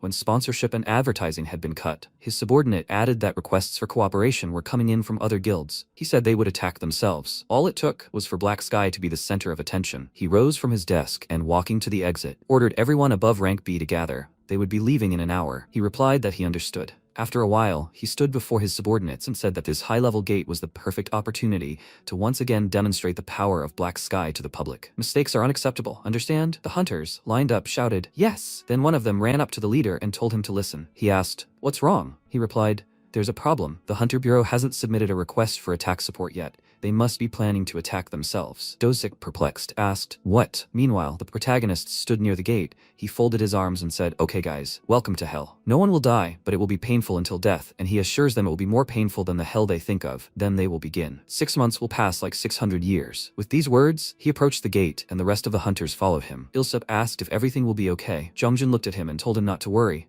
Wansik single-handedly attacked the A-rank gate when the Black Sky Guild failed. "There is no need to worry about such gates." He said no. He is talking about their agents. He asked, perhaps, after some time, a bloodbat, an A-rank monster, flew towards the group of agents. Park Ilseok fearfully held his shield in front of him, but the next second the monster attacked him, and he flew to the side, falling to the ground. MC said, "Agent Ilseok, he has 9 lives. No, in his case, even 20 is not enough." In response, he apologized. After that, the protagonist turned to the archer and said, "Agent Jung-hyun." She drew her bowstring and shouted, "Yes." She released an arrow, and he said that if she couldn't hit such a big monster with her bow, she should just throw it away and throw rocks from the ground. Maybe then one of them would reach the monster. Then he turned to the healer and said, "Agent Min Jong-gae, what happens if the healer can't heal in time? Does she think she can heal a corpse?" She shouted that she won't. Then he asked, "Are they going to spend the whole day here fighting random monsters? It could take days though." They shouted that they wouldn't. 30 minutes later, there was a powerful explosion, and a bloody bat fell to the ground. Ilseok shouted joyfully, "The monster is down." Hyun, trying to catch her breath, shouted, "Excellent, so they'll be done soon." The next second, the protagonist wrapped his chains around the monster and said, "Yes, they've lost." The others looked at him in surprise. The monster opened its mouth wide and roared. The protagonist, looking at this, asked, "Didn't he tell you? You need to attack the eyes and mouth." If they were attacking so fiercely, then they could have at least accidentally hit it once. It's truly amazing how good they are. They need to attack weak spots. They need to try to knock it down. They must try until they succeed. After that, he released the monster. The agent standing in front said, "No, it was already a captured monster." Then the bat headed towards them, and the protagonist folded his arms across his chest and said, "Oh my god." Maybe because it was caught and released, he was beside himself with rage. The agents, trying to catch their breath, thought he was the devil. This bastard was a real devil. After that, the protagonist said, "Okay, they need to focus. No one is going home until the raid is over." Then the monster flapped its wings and the swordsman shouted, "Damn, the monster is faster than before." The archer shouted,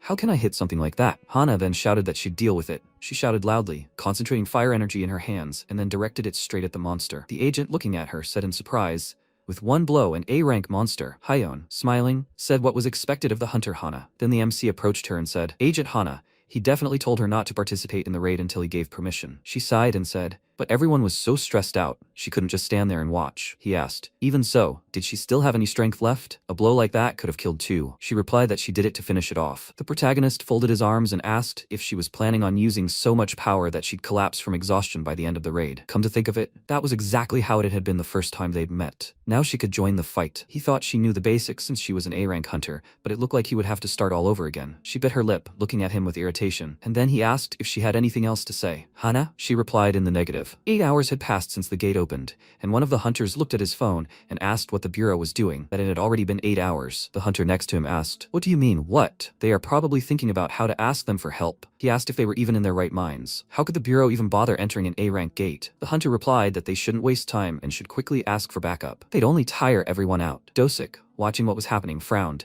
and thought, he thought they had devised some kind of secret plan, but it turns out their pride had choked them. Director Ilseop had gone this far. Meanwhile, the monsters were heading straight for the agents. The tank, stepping forward, screamed, "Damn, there's no end to them. They're all going to die." Park Joo-hyun, exhausted, fell to his knees and said he couldn't move anymore. At that moment, a monster approached him from behind, but crashed into a magical barrier. Jong-gae, running up to the agent, shouted, "Heal." The MC used an unholy strike, blocking them from the monsters. He then turned around and said, "Agent Jong-gae." She said, "Yes." He said, "When she sees that the tank is pushed back a little, she needs to immediately use a buff so he can hold his position." "Why is she daydreaming?" She shouted, "She's sorry." Then he turned to Agent Joo-hyun and said that when a tank thoughtlessly rushes to their death, they sacrifice not only their own life, but also the lives of their comrades, and that is tantamount to treason. From now on, he will not forgive such a thing. Does he understand? He lowered his gaze and apologized. After that, the protagonist turned to Agent Shim Jun-soo and said he was going to chop wood with a 2-handed sword. Why didn't he realize it was longer than a 1-handed sword? He looked at the protagonist with fear and then he said, Agent Lee Jina, it will probably take a whole month for her to use magic properly. And why is the archer attacking slowly? Agent Hyun, why does he have to tell her this again? After that, Pildo raised his hand and told him to wait. Deputy Wansik, he may not think it's enough, but they're doing everything they can. But everyone here is a C-rank hunter. Can we call it a miracle that they've already survived, just because he pushes them so much? The protagonist asked, a miracle? It seemed he had forgotten what he had said before coming here. No one will die here. The leader, he has done so 14 times. Agent Hyun has done so 22 times. Agent Chonghek has done so 21 times. Agent Jonghae has done so 25 times. Agent Lee Sokwan has done so 33 times. And the other agents have done so at least 20 times. If he weren't here, how many times would they have died here? Agent Hana has done so 9 times, the only one with a single-digit number. Even if it's not perfect, it's still an A-rank hunter. She looked at him in surprise and wondered if this was praise or an insult. He then folded his arms and added, in any case, no matter how difficult it is, if they keep trying, they will eventually get to the end. They could safely continue following the strategy as long as he kept pushing them from behind. Since he had given them time to rest, maybe they could continue? Pildo, perplexed, shouted, what? Hana asked, wait, when did they even have time to rest? He turned around and said,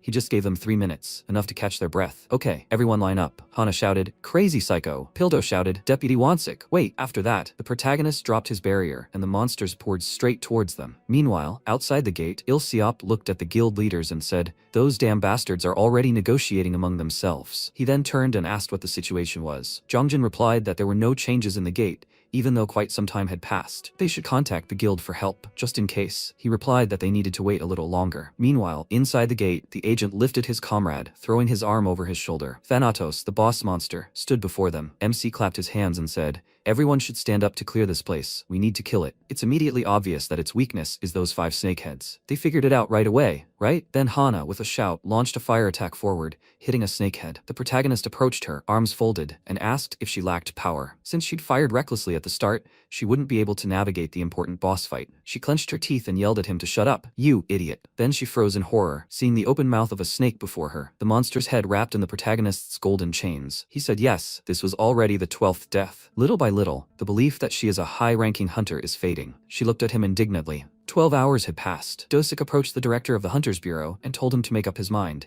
They couldn't wait forever either. People's safety and the Bureau's reputation. He obviously thought they had to choose one of these two. He replied, from now on, the Hunters Bureau requests the Black Sky Guild. Before he could finish speaking, they heard a scream. The gates are clear. They turned around in surprise, and the MC emerged from the gate. He ran up to him, holding his hands out in front of him, and said, well done. He did a great job. Are the agents okay? He replied, of course, they're fine. The tired agents followed him out of the gate. The director pointed at them and asked in surprise, is this okay? This is what you call normal? He replied, yes, no one died, and no one broke anything. Jonghae, barely able to stand, leaned on her staff and said, we need to heal. Il-Seop approached her and asked, Jonghae, is she okay? She looked up at him with reddened eyes and screamed, heal. Then she collapsed helplessly to the ground. The director asked, Wansik, what did he do to their agents? Pildo entered the apartment and said he was back. His wife walked into the hallway and asked why it was so late. They were worried. His daughter ran to him and screamed, Daddy. He told her not to ask. He almost died. After a while, he lay down on his bed, throwing his hand behind his head. He thought he still has to do this for another 6 months.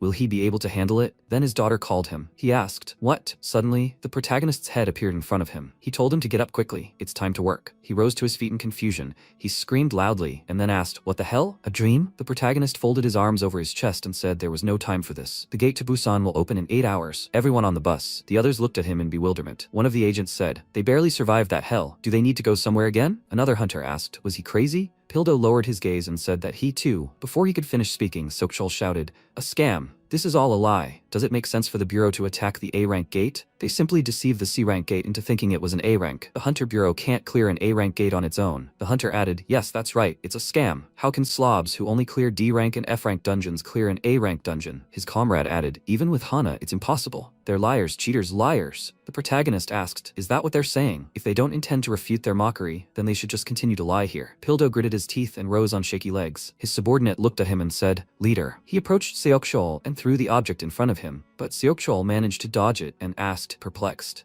what is this? He then looked down and said in surprise, it's a Thanatos fang. The hunter asked in surprise, did he say a Thanatos fang? The hunter standing before him asked if they were talking about Thanatos, then it was a very strong opponent among A-rank monsters. Dosik thought, They really had cleared an A-rank dungeon, but how? He smirked and said, what a trick. They must have spent all their money buying it on the black market, otherwise they would have. Before he could finish speaking, the agents took turns throwing fangs in front of him, and he said in surprise, they have all 4? Then the director of the Hunter Bureau laughed loudly and shouted, his guys are great. After that, Pildo entered the bus and asked in surprise, what is this? Is this a blood donation bus? The protagonist, watching the agents board the bus, said they'll be on an IV drip until they reach Busan. They should rest, and as soon as they wake up, they should immediately attack the gate to Busan. He repeats again, even every second of sleep is important. The agent, settling into a chair, said, this is just crazy. His partner added, what does it matter? The main thing is to get some sleep now. MC, walking down the row, said he wanted to tell them some good news before bed. This time, they were attacking a B-rank gate. Pildo started to drift off, then thought in surprise, wait, had he really just calmly accepted the information about a B-rank gate? Until yesterday, he'd thought he couldn't even clear a C-rank gate.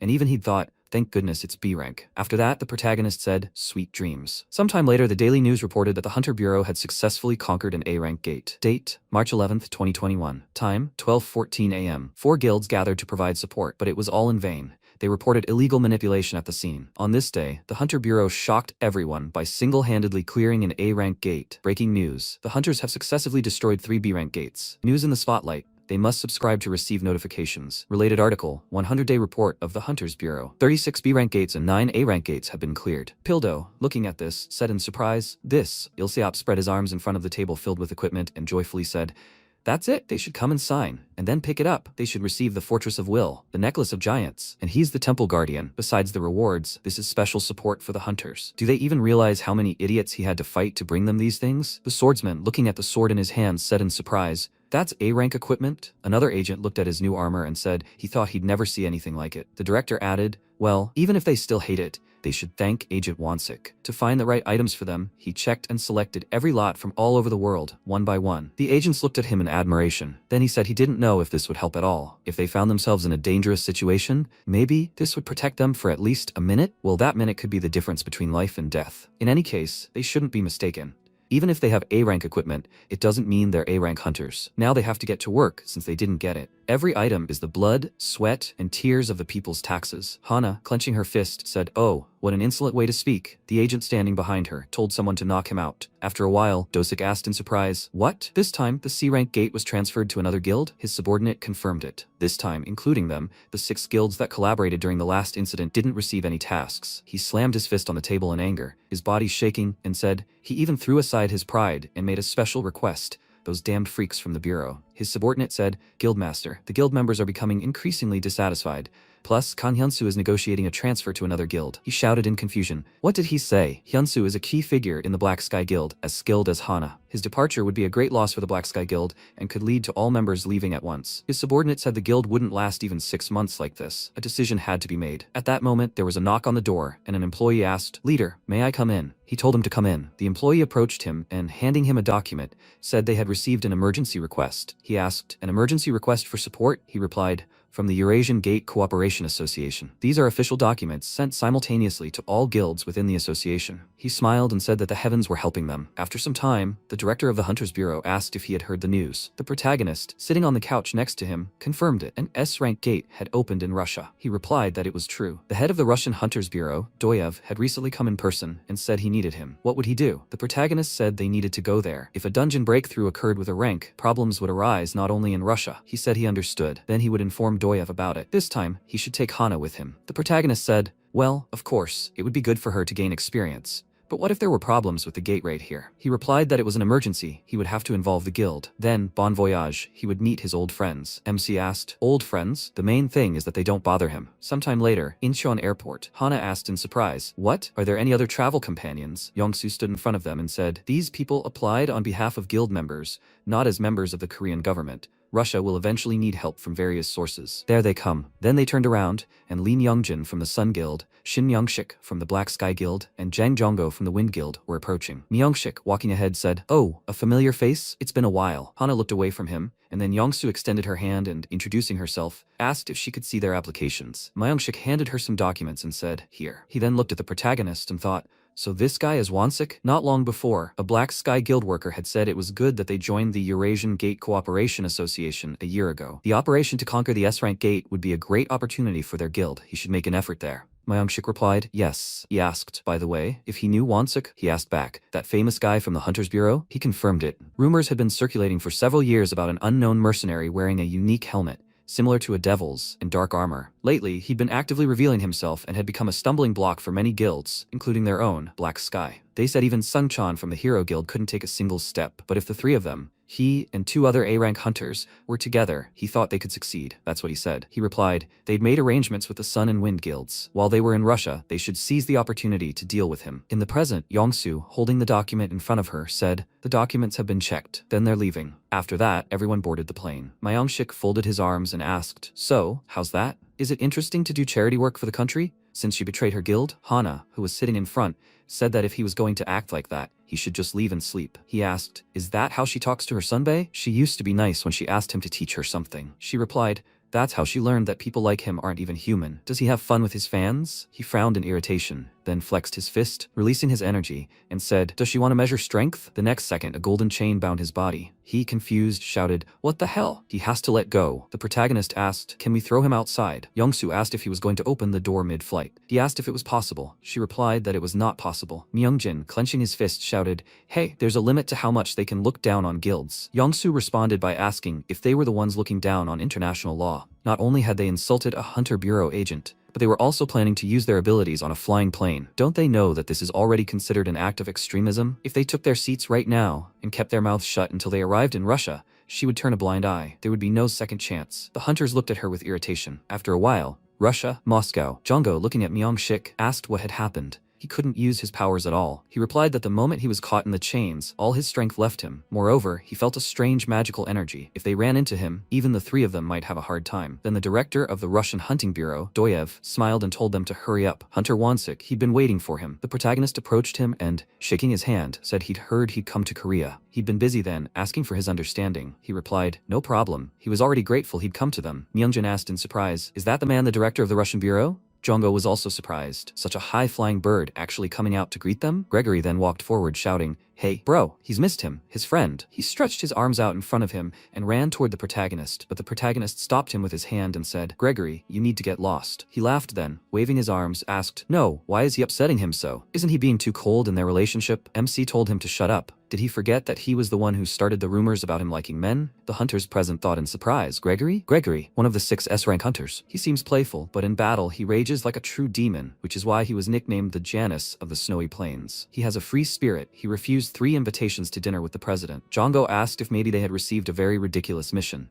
Then Young-soo approached Gregory. She said hello and asked if he could please leave their agent alone now. He turned to her and, smiling, shouted, ah, Miss Jang. He reached out to embrace her and said that at least she should accept his warm embrace. She slapped him on the cheek, then pointed at Hana and said she would introduce him. This was Hana, an agent from the Hunters Bureau. She said hello. Gregory approached her and said he was here to meet her. His name was Gregory. She bowed and said she was pleased to meet him. Her name was Hana. Watching this, the confused hunters thought, wait, now's their chance to meet Gregory. The protagonist then walked forward and said they had to go. Doyev looked at the hunters and asked, won't he introduce everyone? He replied that he didn't even know them. After a while, Hana was sitting on the couch. She said she never imagined Won-sik was so close to Gregory. He really is a wonderful person. Young-soo was sitting across from her. She laughed and asked, is that so? She asked, how did they become so close? She replied, this is already the 2nd time the S-rank gate has opened in Russia. She asked, so that was when the first gate opened? She confirmed it. According to Gregory, he was surrounded by the boss and his subordinate monsters at the time. In a desperate situation, when Won-sik arrived at the head of a special unit and rescued Gregory,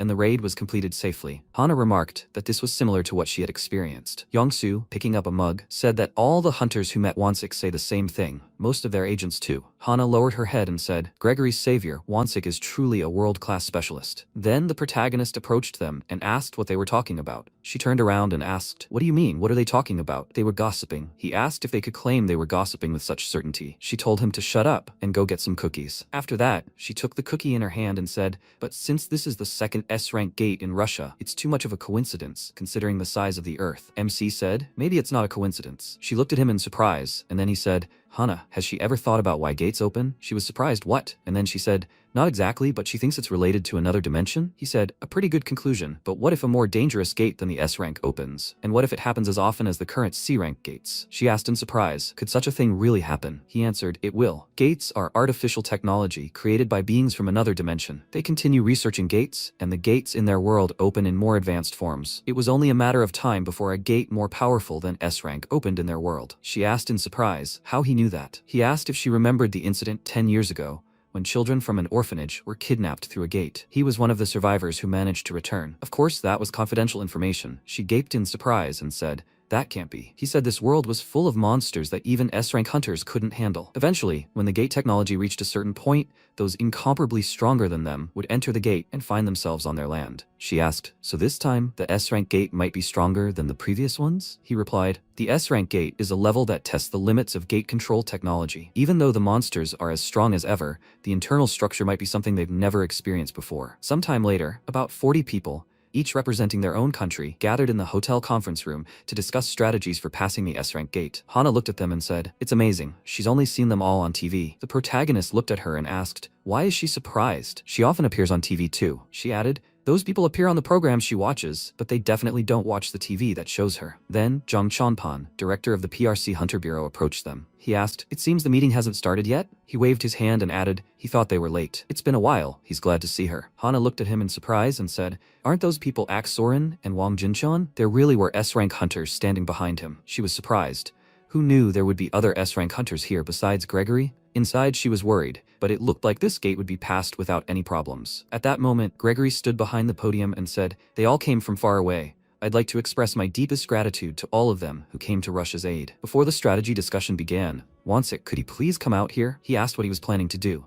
He told him to come out quickly, otherwise the meeting wouldn't start. He knows his personality, right? After that, the protagonist sighed and, scratching his neck, walked onto the stage. Gregory pointed at him and said, he wants to introduce Russia's eternal friend and savior. That's what they call him, a super tank. MC blushed with embarrassment and thought, Gregory, he'll die at his hands as soon as this is all over. Those present were surprised. Is that man a super tank? With a helmet like a devil and dark armor? Then Gregory said, judging by their reactions, they're beginning to realize how outstanding this guy is. Then the conversation will be clear. Hunter Wansik, he should be their leader in this operation. He asked in surprise, did he want him to be the commander-in-chief? The next second, Qianpan raised his hand and shouted for them to wait. How can you hand over command without consulting anyone? Don't they think it's disrespectful to allies who carry out missions, risking their lives? Gregory said Hunter Wansik led the operation and successfully closed the S-rank gate when their strategy went down the drain. He thinks he has enough authority to do so. Qianpan replied, if they were there wouldn't have been any failure. Gregory asked indignantly, is that so? It seemed they'd forgotten why the operation had failed. Who unilaterally ordered a retreat under the pretext of disrupting railway negotiations between Russia and China right before the operation began. He replied that he was behaving unmanly, harping on the past. If they weren't confident in the success of this operation, they should hand over command to China. They had 2 awakened S-ranks.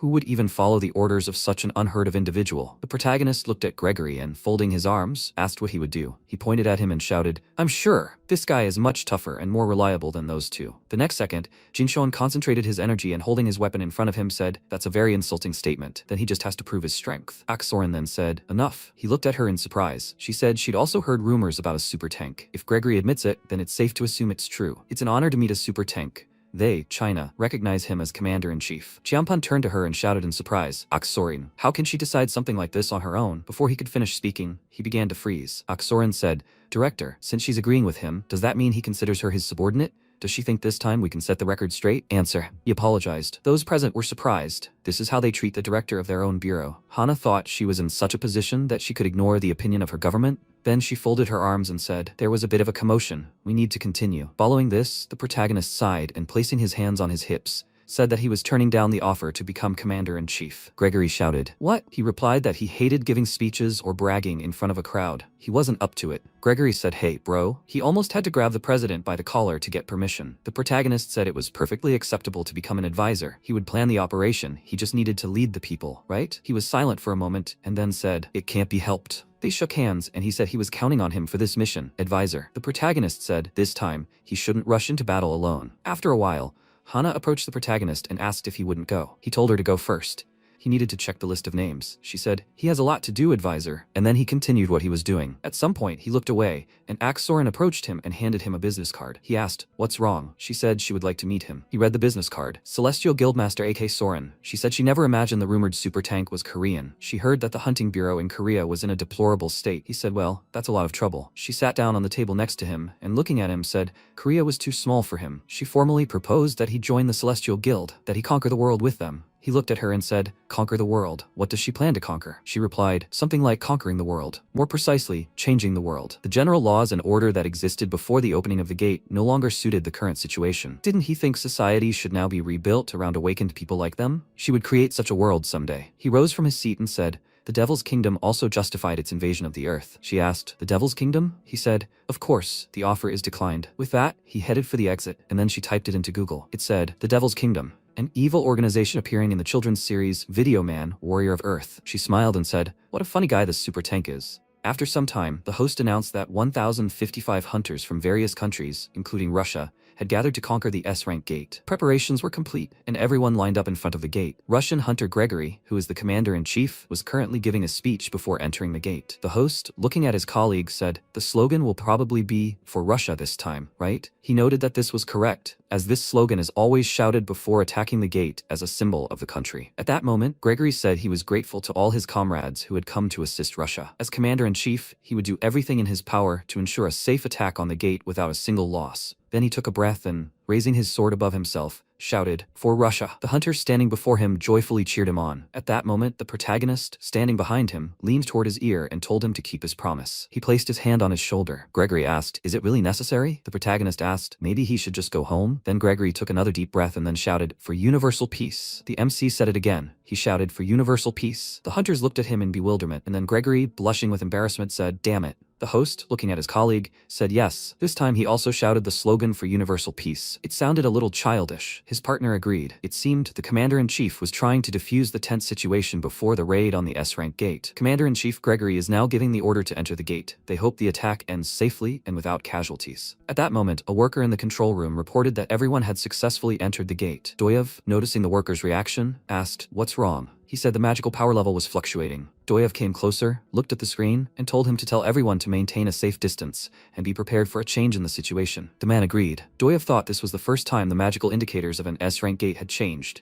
He had a bad feeling about this. Then the worker said the indicators had stabilized. The magical energy value had increased by about 5% compared to the previous value. He asked, "Was this temporary?" "Just in case," he asked. "I need to transmit a message to the gate." Meanwhile, Andrew approached the gate and said he would enter. Then he squinted from the bright light and then looked ahead in surprise. The worker told him, "Field camera shut down. Agent Andrew, he should report the situation." He looked at the empty field in surprise and said, "The gate has disappeared." Meanwhile, inside the gate, Gregory looked at the protagonist who bent down and touched the ground. He asked, "Has it really disappeared?" He confirmed it. He asked, "What's the best thing to do?" The protagonist turned to him and said that everyone might panic, so he should tell them that an exit would appear as soon as the gate was cleared. He asked, "Is that true?" He replied that it wasn't. It was just a guess. Then he stood up and, shaking his armor, said, "An exit definitely exists, even if it's hidden. It's impossible for it not to exist." Gregory folded his arms and said, in the end, their objectives hadn't changed, and he hoped his guess was correct. Then he turned and shouted, "The exit will appear after the mission is successfully completed. Don't panic, everyone. Focus." The protagonist looked away and thought,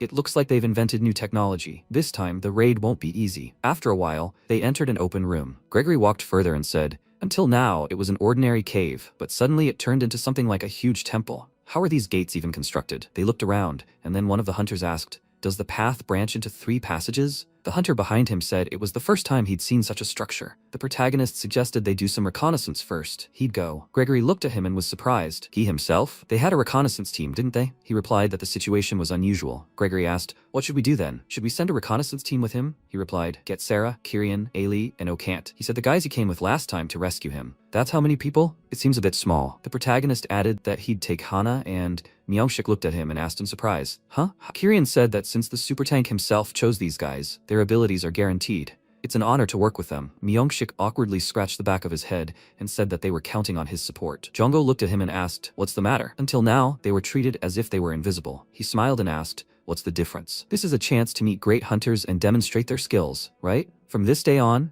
they too will become world-famous hunters." Then MC said, "Great, then he's the leader. Okant, Ailey, and Hana will be the dealers. Sarah is a healer and in support. Kirian, he must take care of them. He pounded his chest and told him to entrust this to him. Then Myongshik asked what their role was. The protagonist threw him a stone and told him to take it. He looked surprised. A communication item? He confirmed it. He will be in charge of communication. He shouted in surprise, no. Then the protagonist threw the vials to Jonggo and said he was in charge of the potions. After that, he tossed a bottle to Myungjin and said he would be in charge of the water. He asked in surprise, what? After that, the protagonist kindly threw a few more things and said, and for this too, they should pull it out when needed. Now they're leaving. Jonggo noticed that they had become the world's porters. After a while, Sarah walked forward, concentrating the light in her hand. She noticed that the path was slowly narrowing. Okant walked ahead and said, this isn't even a labyrinth. It's the first time he's seen such a gate. Then the protagonist raised his hand and told them to stop. Hey, in charge of the potions. He pointed at himself in surprise and asked, him? At that moment, MC wrapped a chain around his body and then threw him forward. He flew further and stopped. Upon landing, he turned around and shouted indignantly, hey, what's he doing? The next second, his body was covered in flames, but the protagonist completely covered his entire body with chains and instantly brought him back. He unwound the chains and Jonggo, struggling to breathe, screamed loudly. He turned around and shouted, hey, he thought he was gonna die. What happened? Hana explained that traps had appeared in the gate. Ailey noted that this had never happened before. Kirian said that such risks were specific to S-rank gates. Then MC frowned and said, the dungeon. Now they can customize the gate's environment. The space inside the gate had many appearances, from a simple cave to a tangled anthill swarming with giant ants.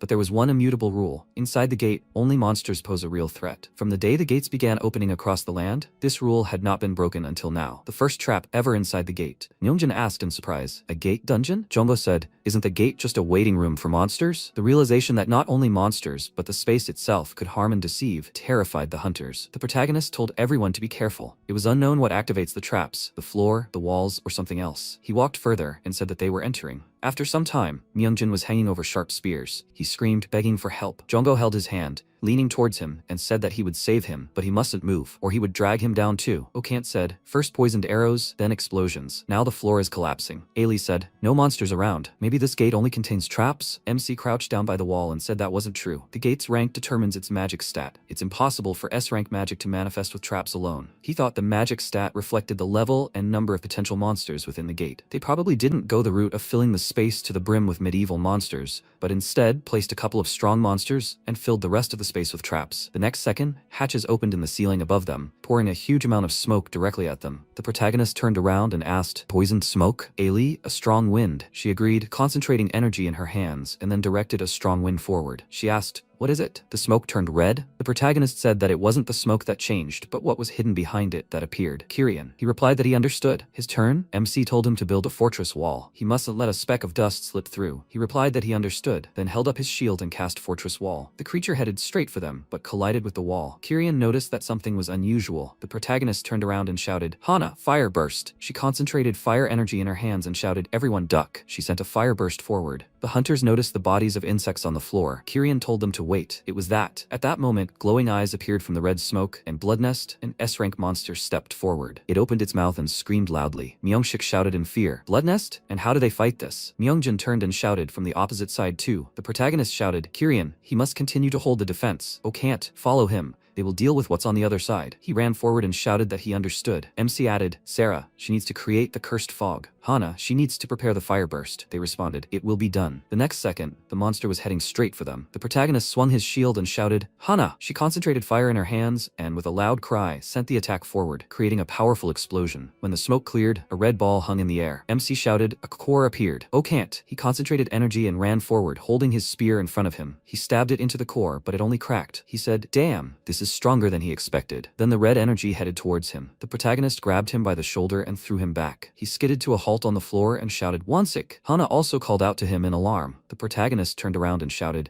Myungshik, energy charge. He pointed at himself in surprise and asked, him? MC held his shield in front of him and shouted for him to ram it. Hurry up. He hesitated and remained standing. The protagonist continued screaming, have you gone deaf or something? Hana turned around and shouted, they told him to ram the shield, dumbass, hurry up. He agreed, then concentrated his energy and ran forward, using an energy charge. He slammed right into the protagonist's shield and then the spear pierced the core, shattering it into many small pieces. Then the light in the insect's eyes went out and they began to fall to the ground. Myungshik, noticing this, clenched his fist and said, it can't be. He destroyed Bloodnest. The protagonist asked why he was standing there. He should be moving. He looked at him and noticed that he was wounded. The protagonist said that they would deal with the second one the same way, after him. Myungshik, following him, thought it was like walking through a blender, and he didn't care. The protagonist said, Kirian, well Well done for holding on, he should retreat. He agreed with him. After some time, they destroyed the second core. The protagonist, turning to Sarah, asked if she could fix it. She concentrated healing energy on his hand and asked if he still had the same habit of rushing into the thick of things. Then Myung-shik approached him and apologized for his slowness. If he'd been quicker, he wouldn't have been so injured. The MC smiled and asked why they were suddenly speaking formally, but he would continue to speak informally. From now on, he had to be on his guard. The same goes for the two of them. There's not a single useless person on the team. They shouted, yes. After some time, they continued on their way. The protagonist said, communicator, how are things with the main force? Myung-shik replied, Gregory and Aksoran split into two groups and began their conquest. Fortunately, their composition and strategy are similar to theirs, so everything goes smoothly. The protagonist turned and asked him to tell them not to continue the operation past the 6th hall,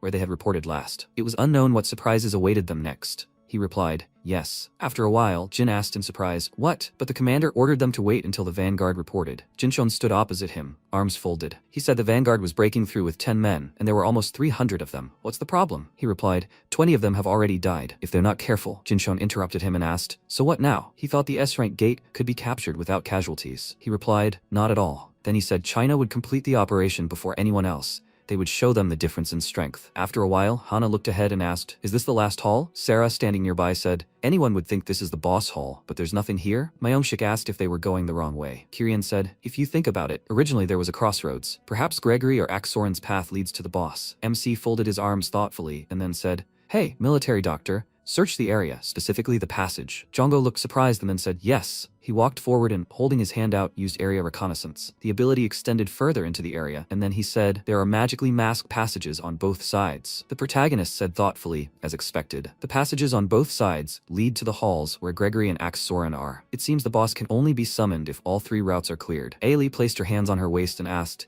will the boss definitely appear here then? MC folded his arms and replied that he thought so. Myung-shik approached Jongo and said, reconnaissance of the area? Is he from the scout class? He thought he was an assassin. He scratched his head and replied, assassins are simply in demand, so he created that image. Incidentally, he didn't think he knew about his reconnaissance skills. Myung-jin said, come to think of it, he's very accurate at distributing their positions in battle. Now he understood why Gregory tried to recruit the commander. Meanwhile, Jin asked in surprise, bring in the troops right away? He should stop. There's no need to rush. They'll scout out what's inside first. Jinchon replied, what difference does it make? He and Aksoran will deal with any monsters. Their only task is to hold out for this short period. Why did he stop? He must quickly convey the order to the army. He replied that he obeyed, and then shouted, tank squad, forward, make an approach. The hunters rushed straight into the room, and then one of them asked in surprise, is there nothing? Be careful, something might jump out. The next second, the walls of the room began to slide apart, releasing a swarm of insects. One of the tanks shouted, it's a blood nest. The tank next to him shouted, deploy your shields. But the insects began to attack them, and the hunters began to beg for mercy. Jin, watching in fear,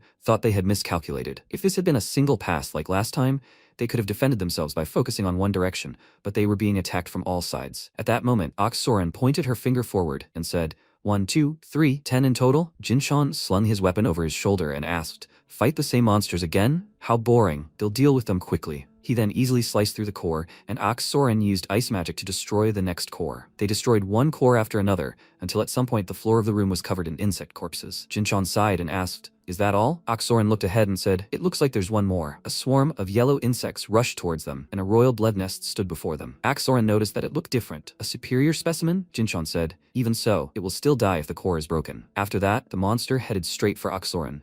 She put her hand in front of her and frowned, thinking, he aimed straight at her, ignoring the soldiers? Surprisingly smart guy. Then she used an ice shield, but suddenly she was surprised. She thought he broke through the ice shield, and she shouted, Jinchon, hurry! He shouted for her to wait. He's searching. Then he saw the core and shouted, there it is. He concentrated energy in his weapon and then threw it forward, the attack only causing the core to crack. He shouted, damn, wasn't that close? All soldiers, attack! The hunters rushed into battle and the core was destroyed. He sighed with relief, and Aksoran said they had been careless. He said, oh well, we still won. How many soldiers were left? She replied, somewhere over half. He said capturing the boss would be no problem. The next second, the insect bodies began to move. The hunters wondered, what's going on? The insects rose into the air again. Then the bodies became covered in acid and began to fall to the ground. The hunters screamed, it's acid. Aksoran used her ice shield and said, Jinchon, he has to come here. The other hunters ran towards them, reaching for the shield, and one of them shouted, Chief, they have to let them in too. They fell to the ground, burning themselves with acid. One of the tanks, raising his shield over his comrade, told him to crouch down and hide under it. He thanked him in return, and then he noticed that the shield was giving way. He gritted his teeth and thought that he'd taken part in the operation.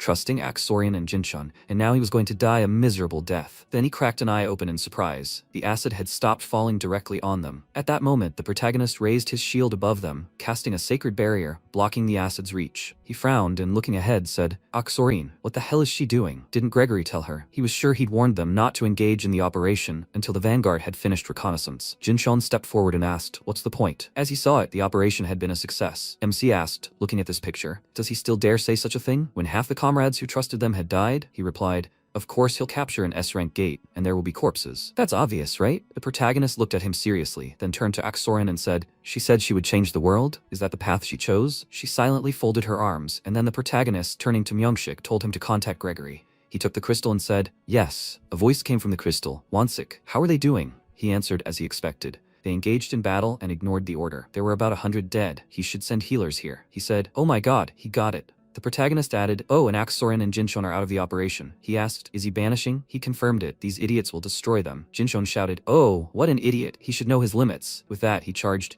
concentrated energy in his weapon and shouted, who is he planning to banish? MC aimed his chain at him, but he easily deflected it, swung his weapon, pushed off the ground, and, swinging, attacked the protagonist, but he held up a shield in front of him, blocking his attack. The powerful pulses of energy sent the hunters flying in all directions.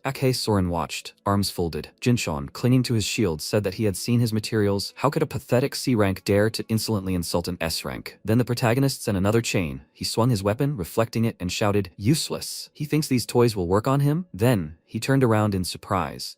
The protagonist released chains from 2 of his fingers and said, finger chain. He can use all 10 fingers. With these words, he wrapped the chain around the hunter's hand, and he, gritting his teeth, sank to one knee. The ground beneath him cracked, and he asked, what do you mean by this? The protagonist asked, is this his first experience? The finger chain causes weakness in the enemy entangled with it. But that's not all. They rushed headlong at the royal blood nest, having no idea what kind of monster it was. He is sure they only just learned its name. He shouted in surprise. Royal blood nest? Where did it come from? The protagonist interrupted him and said, of course he should know. He caught them by the dozen. In this place, rank meant nothing. Everyone was equal, D rank or S rank. He clenched his fist and added, but a mere S-rank dared to talk back to him? Then he clicked his tongue in irritation and tossed the Chinese hunter aside. He added that he followed the rules and was never to fight any earthlings inside the gate. He should consider himself lucky. Aksorin thought in surprise. Earthlings? Jincheon shouted in irritation. What an idiot. Aksorin held out her hand and said, enough. Is he sure he won't regret it? It would be hard to deal with the boss without them. He replied that their presence wouldn't make much of a difference. It would have been better if they hadn't been there at all. Then so many people wouldn't have died. Aksorin repeated, it's just an unforeseen circumstance. These things often happen during the right time. Before she could finish speaking, MC thrust his shield into the ground and said, come on, they should ask if everyone thinks the same. At that moment, the hunters glared at them,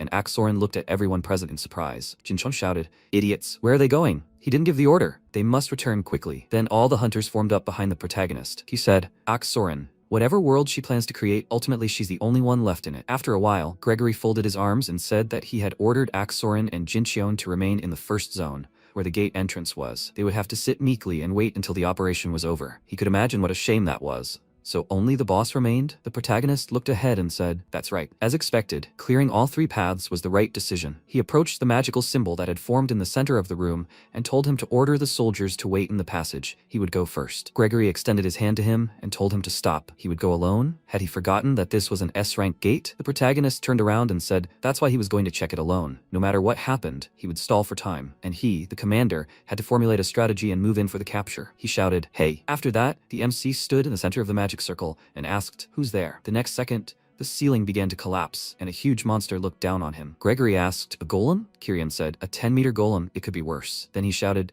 stop! Is his entire body made of weapons? At that moment, the Arma Golem, the S-rank boss monster, stood before them. The protagonist, looking at it, thought, swords, sabers, spears, a golem made entirely of weapons? He's never seen anything like it before. Then the golem looked at him. MC held up his shield when a huge amount of weapons flew at him. The force pushed him back, and he thought, wow, that's powerful. Gregory, watching what was happening, said, at close range he attacks directly, but from a distance he rains down body parts like a rain of arrows. Are those all his attacks? The power was impressive, but too simple. Kirian looked at him and asked, perhaps they should team up? Even a super tank can't withstand these attacks alone. He replied, okay. He ran forward and shouted, all soldiers attack. The protagonist turned around in surprise, and then shouted, no. They haven't fully mastered his tactics yet. Then he saw a bright glow in front of him, and many weapons flew forward. Gregory held his sword in front of him and shouted, deploy your shield. The next second, they all covered themselves with their shields. The tanks stood in front, and one of them shouted, the shield won't hold. The next second, it began to collapse.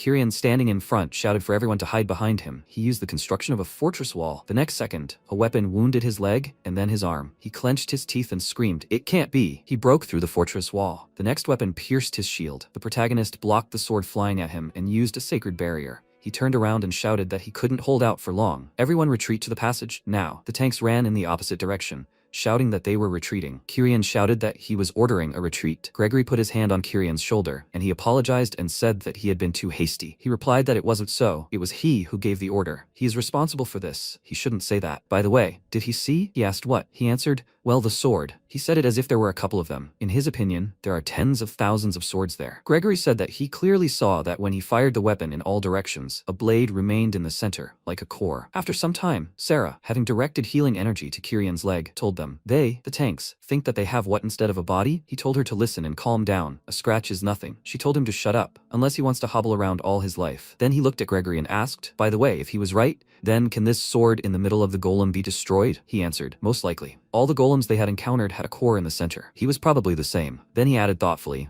"Only this one is armed to the teeth." What to do? At that moment, Hana approached him and, apologizing, asked if he could take a look. She was holding an axe in her hands. He asked, "Is this a golem?" "What happened?" "His weapon needs to return to restore the body." She explained that she had struck the axe while aiming for the core in the center. Most likely, the weapon, having suffered damage, was separating from his body. Gregory looked at the axe in his hands and thought, in such a short time, she had recognized it as the core and even attempted to attack. Incredible. Then he said, "Then their goal is to attack the center. They will try to wear down his armor with sustained attacks, and then the core will appear." She said, "In that case, they need to hurry. They can't keep Wansik there forever." At that moment, Gregory looked at him and said he knew. Meanwhile, MC defended himself with a barrier. The monster's hand rushed towards his shield, and he asked, "Is that his maximum?" Then the golem clenched its fist and aimed it straight at the protagonist's shield. The powerful blow caused the ground beneath him to crack, and he, smiling, said that he was disappointing. He was an order of magnitude shorter than a Descartes gorilla. Then he screamed loudly, pushing the golem back. The next second, the golem aimed a multitude of weapons at him. The protagonist used a sacred barrier to protect himself, but several swords still managed to get through. The protagonist, frowning and smiling, thought,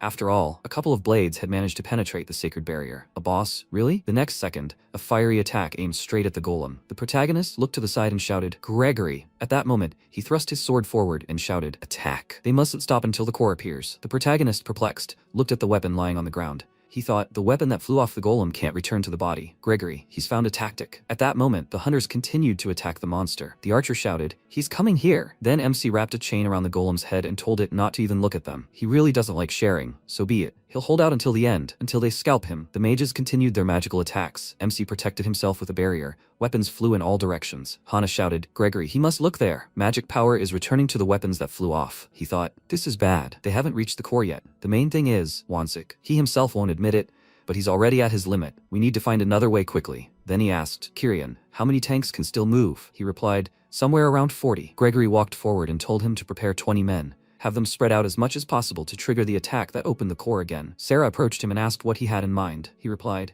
"Sarah, a shield, the strongest one." She looked at him thoughtfully, and then used an ability on him. She said it would withstand a maximum of 5 hits. He shouldn't die. He answered, "Of course." He gripped his sword more confidently. Energy began to concentrate in his weapon, and then he said, "Get inside. They must spread out and start provoking it. As soon as the pattern starts, they must retreat immediately. Break through." With these words, he quickly ran to the attack. He ran forward and shouted, "Everyone, spread out. They must provoke the pattern. Scatter." The golem looked at them in bewilderment, then crossed his arms in front of himself. Gregory, frowning, shouted, "The pattern has been activated. Everyone retreat." The tanks stood in front. Gregory, perplexed, shouted, "Why are they frozen? They must retreat quickly. A hail of attacks is about to rain down." One of the hunters said that securing the damage dealer's chance to deliver the decisive blow is also the tank's role. They've come this far. Their pride won't allow them to retreat from a single commander. Gregory wanted to object, but Kirian told him not to worry. They will retreat when they feel they've reached their limit. The rest is up to him. He stepped forward, shield raised in front of him, and said, "They're advancing. They must hold. They will pave the way for Gregory." The tanks rushed forward, weapons flying straight at them. Kirian turned and shouted,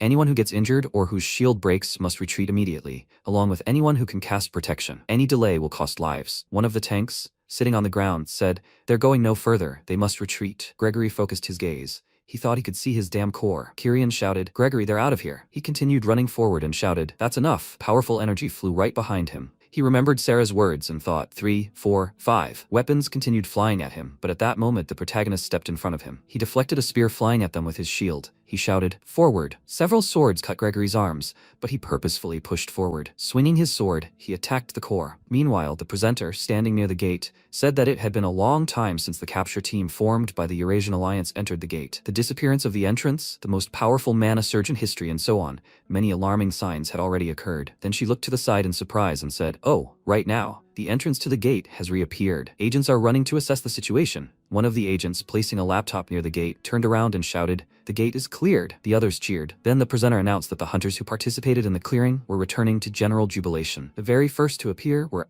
Soren and Jinshan, Chinese hunters. Qianpen clenched his fist and joyfully shouted, "Way to go, Chinese team." He spread his arms and said, "Everyone, great work. Now the world knows the might of China once again." He looked in surprise at the sad faces of his hunters and, approaching Jinshan, asked, "What happened? Why was everyone like this?" Before he could finish speaking, he told him to shut up, old man. Then Doyev approached the hunters. He shouted, "Gregory." He leaned his hand on the hunter's shoulder and walked forward. He said, "Chief, the gate has been successfully cleared. 102 people were killed. He must ensure their repose." He said anxiously, "There's not a single unharmed spot on him. If there is nothing special, they will miss the report. Go to the doctor immediately." Gregory said, "The Chinese representatives, Soren and Jinshan, were excluded from the squad, and the Chinese hunters followed suit by voluntarily withdrawing from the operation." Doyev shouted in surprise, "What? No, what happened?" Gregory apologized and said he was about to die. "Can they patch him up first?" He shouted. "Oh my god, doctors, get a stretcher quick." Then Yongsu approached the hunters and said, "Wansik, Hana." "Great job," Hana said anxiously. "Secretary, she has bags under her eyes." She asked, "Really?" She hadn't even noticed. Hana massaged her shoulders and said, "You should quit. If you were worried, you should just say so." She looked away and said, "Honestly, I haven't slept a wink." Hana stretched her whole body and said, "She's dead tired too. She could hardly wait to get some sleep at the hotel."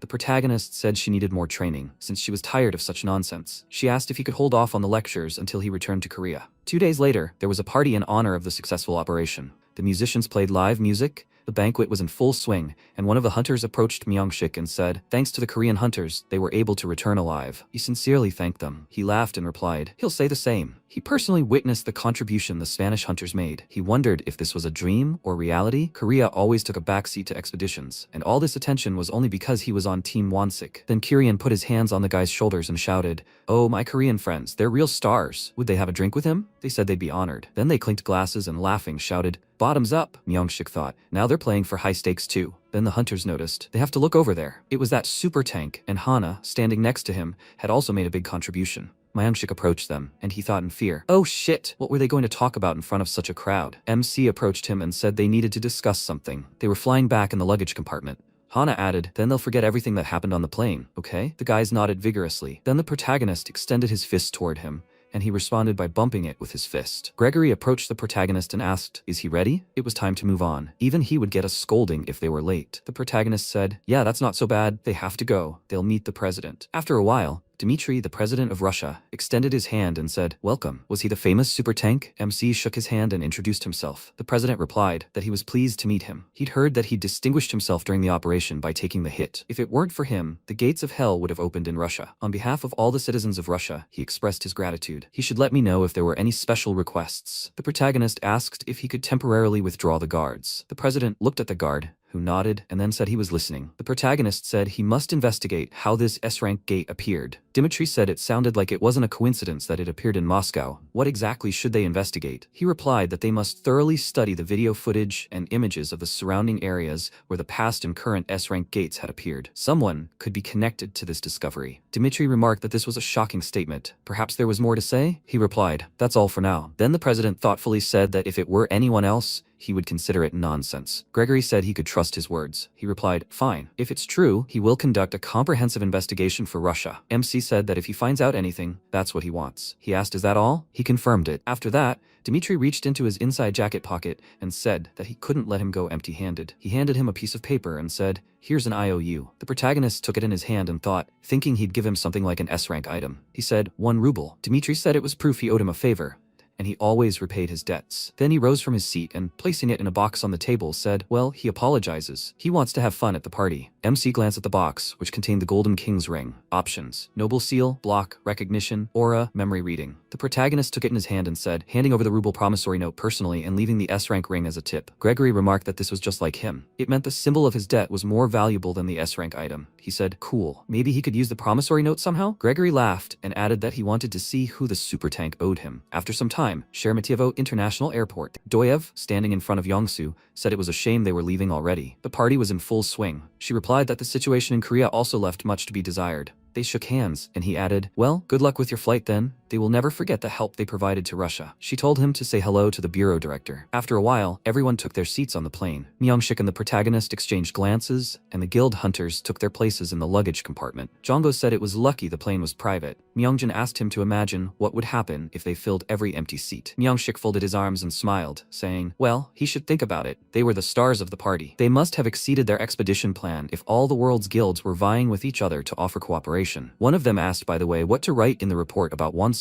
He asked, what do you mean? He should write as he saw and felt. After a while, a Black Sky Guild worker said in surprise. So the famous S-rank hunter Gregory trusted him so much that he was willing to do something to the squad leaders, and on top of that, he knelt before him in front of another hunter. A Jinchon rank hunter? He wants them to believe this? Myung-shik stood before them and said that wasn't all. He'd single-handedly taken all of the boss's attacks, playing a decisive role in the operation's success. If it weren't for him, many people would have died, and the operation would have failed. Before he could finish speaking, the guild leader told him to listen. His trust had its limits. He'd better honestly admit he'd received an offer from the agency. Then he tossed down several documents and said, a partnership application from the top 10 guilds and the Eurasian Gate Assistance Association. The guild leader looked at this in bewilderment, then added, celebrities they'd only dreamed of exchanging a few words with were now greeting them first simply because they were in the Wonsik squad. That's how influential he was overseas, and only Korea was completely unaware of it. He guessed that was why the Hunter Bureau had provided him with complete protection. If he continues to compete with the Bureau, he will immediately leave the guild because he wants to continue working in this field. The guild workers looked at him in surprise. A week later, the protagonist folded his arms and said, that's it for today. They should get some rest. See you tomorrow. The agents cheered. Then Pildo approached him and said,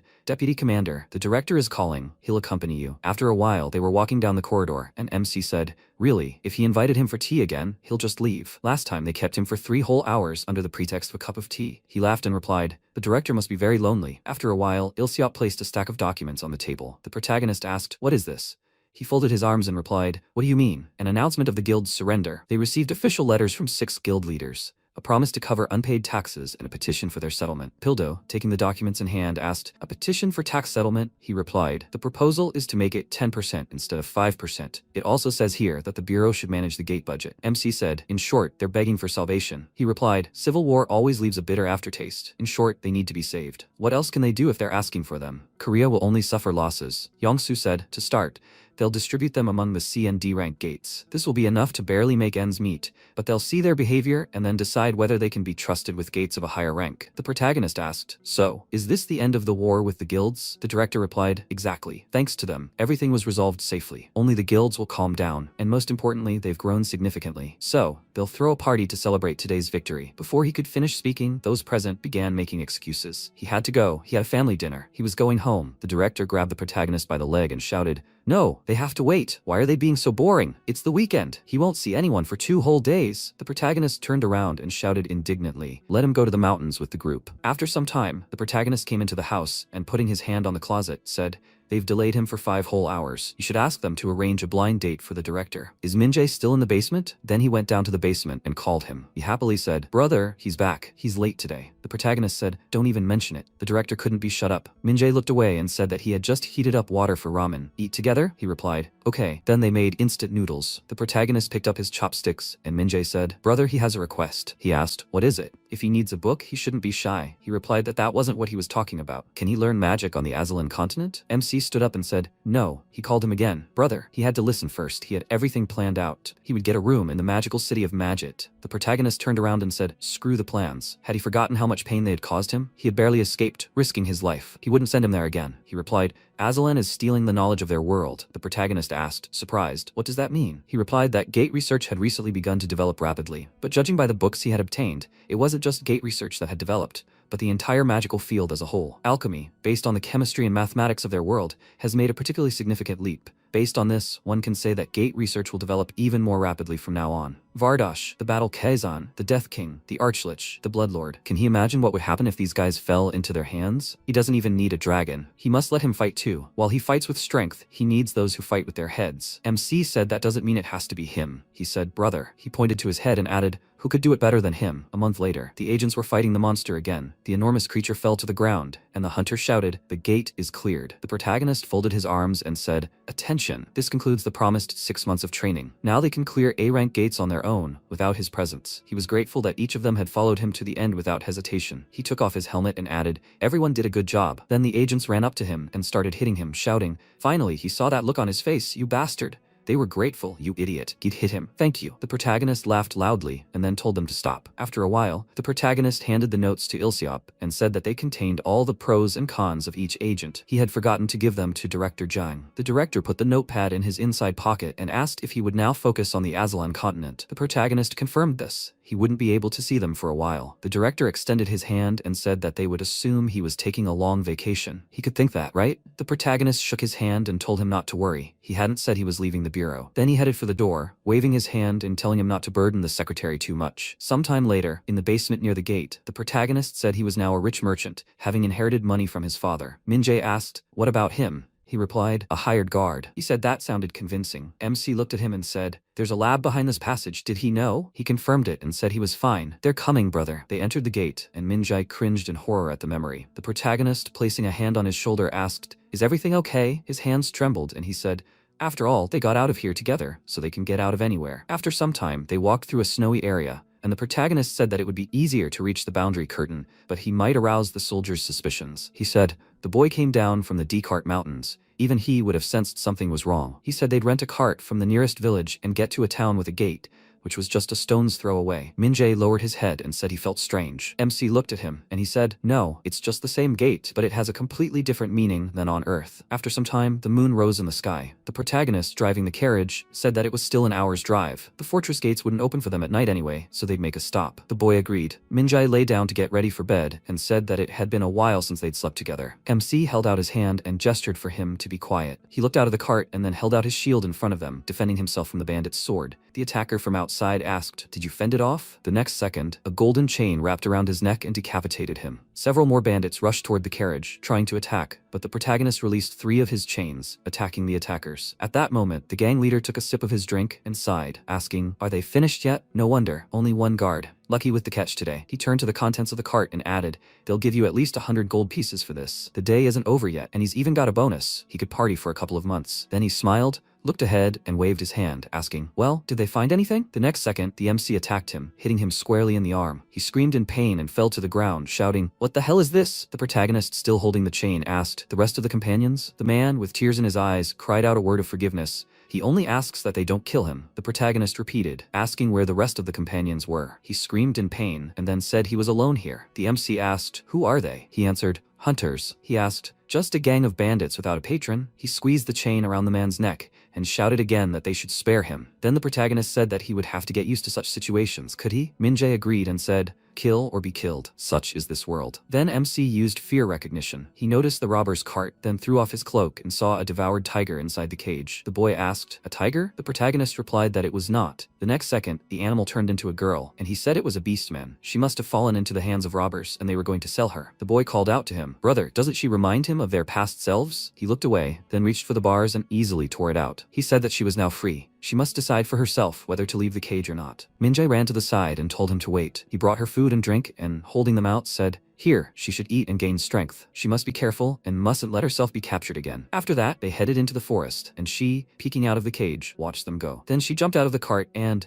approaching the robber, took out a document, after which she said, finally, her ID. She turned to the food and then headed into the forest, grabbing the food. After some time, MC handed the boy the documents and told him to take this. He would show it to the guard. That's the only way they would let him in. He reached for it and said, ID. He read the contents and asked, Mirje? It's the same as Minjae, only in broken language. He didn't bother with names. The protagonist asked if he didn't like it. He replied that it wouldn't work. If you think about it, his name sounds impressive. Shik by Wansik. The protagonist said they needed to go, and the gate opened. They approached the guard, and the MC, turning to the line, noticed the girl. He wondered if she was the beastman he'd saved last night. Better to be careful, not to let on that they knew each other. They didn't need any extra connections or changes to the plan. Minjae looked at him and asked, "Brother, is something wrong?" He replied, "Nothing." After that, the guard said the gate was currently under repair, and they should be through in 2 hours. The protagonist walked down the street and said, "Well, it's only 2 hours, he's hungry, they should go get something to eat." After a while, the protagonist cut up a piece of meat, and they sat in the establishment. He said he'd acquired a quest from Magic. They'd cleaned it up and installed new furniture. It was ready to move in right away. Minjae thanked him, so he could run a trading guild from there. He confirmed that the legend of a wealthy guild owner wouldn't arouse strong suspicions about studying magic. He was covering all the budget expenses, so he had to play along. He replied, "Oh no, that won't do." He needed to start a real business with real revenue.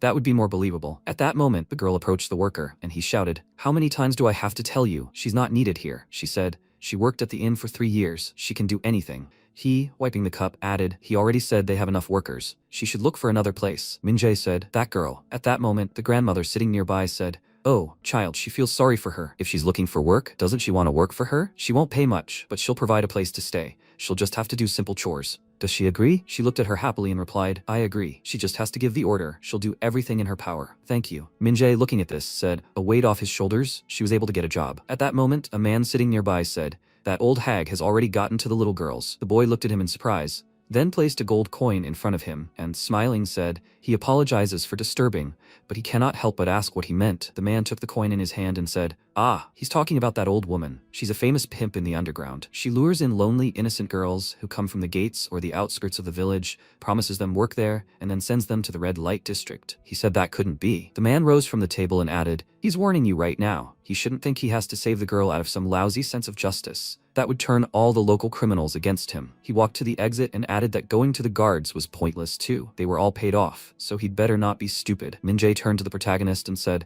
"Brother." He replied, the man was right. The maximum amount of kindness they could afford had been exhausted last night. He wanted to object, but he added, he knew sincere kindness was like poison to Aslan. Was there any benefit to saving her? He remained silent, and then said that his future guild needed loyal, trustworthy people. Did he agree with that? What if the man who had already saved her twice offered her a job as well? If he were in her place, what would he do? He replied that if they wanted to, the locals would betray him at any moment. He said, Meanwhile, the old woman sat down in a chair opposite the girl and placed a cup of tea in front of her. She must be tired from wandering around. She should have some tea first. The girl thanked her in response and then asked, "So what's her responsibilities?" "Laundry, cleaning. She'll do whatever she says." She raised her index finger and told her to wait. A man would come soon. He would teach her. She took a sip of tea and thought, it seems the job is more difficult than she thought. At that moment, a mercenary approached her and said, "Hello, Granny." He looked at the girl and asked, "Is this new?" "Not bad, he will teach with pleasure." The old woman told him not to be too rude. He replied, "Here we go again. She shouldn't worry." The girl shouted at them to wait. What did she mean by that? The man said she shouldn't be afraid. She should be a good girl. She clenched her teeth and told him not to come closer. But the next second her mind clouded. The man said, "Oh, the tranquilizer is starting to work." She thought, "That tea." Then she fell to the floor, and he said, "He'll take a look." It's good that she won't resist, but it's tense in its own way. The next second, the door flew off its hinges. He turned around and shouted, "What the hell? What kind of idiot?" The MC with the helmet on his head said that he heard he had a good staff here. He'll think about hiring them. Sometime later, a man sitting in the tavern, turning to his comrade, asked, "Have you heard the news?" He asked in response, "Is he talking about that old woman and the bandit's neck? I thought they all died?" He told him to wait. "So Clay's got the better of him too? He is the most powerful mercenary in the city." He replied, "Everyone, and who else?" He no longer knows who he is, but obviously a master of his craft. The man sitting next to them asked, "Do you have a guess?" One of them answered, "No." "How would he know?" He replied, "Well, what a windbag." The man took a sip of beer and thought, something was telling him that if he told them who it was, he might end his life. After a while, the girl sat on the edge of the bed and thanked them for saving her twice already. The protagonist remarked that beastmen usually lived in groups. Why was she alone? She replied that her father was the chieftain of the tribe. Once every couple of months, someone would challenge him, and he died in one of these battles. Following tradition, she too was exiled from the tribe. Afterwards, she settled in a small village and worked at an inn for about 3 years, disguised as a human. The owner promised to make her an ID in 3 years. The protagonist asked if it was fake or something. That's why she was able to pass security and enter the city. Minjae asked how she got caught last night. She looked away and replied, well, it had been exactly 3 years since she'd worked at the inn, and he told her not to struggle if she wanted to get an ID. And then he knocked her down, and she resisted, but she didn't understand how. MC asked if she killed him. She confirmed it. Then the hunter staying at the inn came running at the noise, and she was discovered, especially since she had no chance of escape against the crowd. Then the two of them came to her aid just as she was being transported to be sold. Then she rose to her feet and bowing, added that it would sound impudent, but she would return back to the forests. So could they please not report her, please? Minjae looked at the protagonist and asked, would this count as an interview? He remained silent and she asked, what, an interview? He replied, well, he was planning to found a trade guild in magic. He needed help. She didn't want to work together? She asked, what, but why would they need someone like her? He replied that they had no faith in the Azalans a priori. On the contrary, a beastman like her inspired even more trust. Well, he would understand if she refused. She shouted, no, of course she agreed. She didn't even need money, they just had to let her stay with them. He was surprised, huh? No, of course he would pay. By the way, he didn't ask her name. He was Mirjay. She smiled and, putting her hands to her chest, told them to call her Aishi. She hopes they get along, Mr. Mirjay. The protagonist said his name was Shik. After some time, preparations for the opening of the guild began. Several more workers were hired. A week later, Minjay looked at the protagonist and said, brother, he must be careful. He replied, yeah, looking at him, he understands that he doesn't need to worry anymore. Then he handed him a gold bar and said, and here it is. He sunk a lot of money into this business, although he himself doesn't need it. The protagonist replied that he has money to burn. The brat, he shouldn't overdo it. He needs to take care of his health. Did he understand him? They said goodbye. After some time, MC returned to his house. He sighed with relief and said that he lived without ramen for 10 whole days. Today, he will eat until he's full. Then he opened the kitchen cabinet and was surprised to notice that it was empty. Was that a hint that it was time to go shopping? Then he turned to his phone, picked up the device, and shouted, my balance is down to 0-1. That was annoying. He'd given all the gold bars and magic stones to Minjay, so that's why he tried to slip him an ingot for the trip. Okay, he needed to find something to fill his stomach with. After a while, he started eating. Looking at the dish, he said, a bowl of rice and kimchi brings back memories. Then he glanced to the side and wondered if there was someone at the door. Who had shown up? He abruptly opened the door and Hana, seeing him, let out a surprised yelp. He asked, surprised, Hana? She said he'd scared her. Haven't he come back yet? They told her he wasn't there. He asked why she came. She looked at the bag in her hands and replied, oh yeah, here it is. She thought about leaving it by the door. They chipped in a little with the other agents. They hadn't even really said goodbye. And he said that from now on they would only see each other on special occasions. Clothes. She was against it, but the director and everyone else supported the idea. The protagonist looked inside the bag and then, taking out the contents, asked in surprise, a gold coat? She asked, nonsense, right? It's not some kind of bar uniform. He said, perfect. She was surprised. What? Did he really like it? He replied, gold is a man's color. She said, well, he has tastes. Then she asked, will he keep her on the doorstep like that? She thought he'd at least pour her some tea. He said, exactly, she should come in. She went into the house and, looking at his lunch, asked, does he always eat like this? He replied that it wasn't so. It just so happened that there was nothing else in the house. He apologized, but he had nothing to treat her to. She shouted, forget it. Then she rolled up her sleeves and added, damn, he should give her a couple of minutes. A quick recipe, but better than this dry stuff. She added sauce to the dish and started mixing it with her hand. The protagonist asked, bibimbap with kimchi and vegetable oil? He wouldn't say he liked that. She replied, keep quiet. She had already familiarized herself with his preferences. Then she handed him the dish and told him to try it. He shouldn't worry. She washed her hands. And then he tried it and said, delicious. She sat down opposite him and asked, is it really? After a while, the plate was empty. MC put his hand on his stomach and, sighing, thanked her for the treat. She asked, should he say, is he still exploring the world on the other side of the gate? He looked at her in surprise, then asked, yes, why? She replied, if she followed him, could she become as strong as him? The protagonist asked if she wanted to get stronger. He didn't see any problems with the Bureau's missions. She replied that the Bureau could handle things just fine without her. That wasn't the problem. He remembered what he said in Russia. The gate was getting stronger, and one day, a gate higher than S rank would open. Since then, she hadn't been able to sleep. She couldn't sit idle. She trained even on weekends. Did he understand? He must be held accountable for what he did to her. Then, he got up from the table and said, okay, they should go. She needed to experience firsthand what level she was at and how much stronger she needed to become. After a while, they went down to the basement to the gate. Hana, looking at this, said in surprise, oh my god, a gate in the basement? The protagonist replied that he used it when he escaped from the Azalan continent. That's where he met the director. She asked, Azalan continent? He replied that that was the name of the world on the other side of the gate. The gate didn't allow clothing made of synthetic fibers, so she should change into armor. All they would be doing was fighting anyway. She said, different from a normal gate? Good. He then added that she should sort through her inventory. Magic items and pure metals like gold and silver were allowed,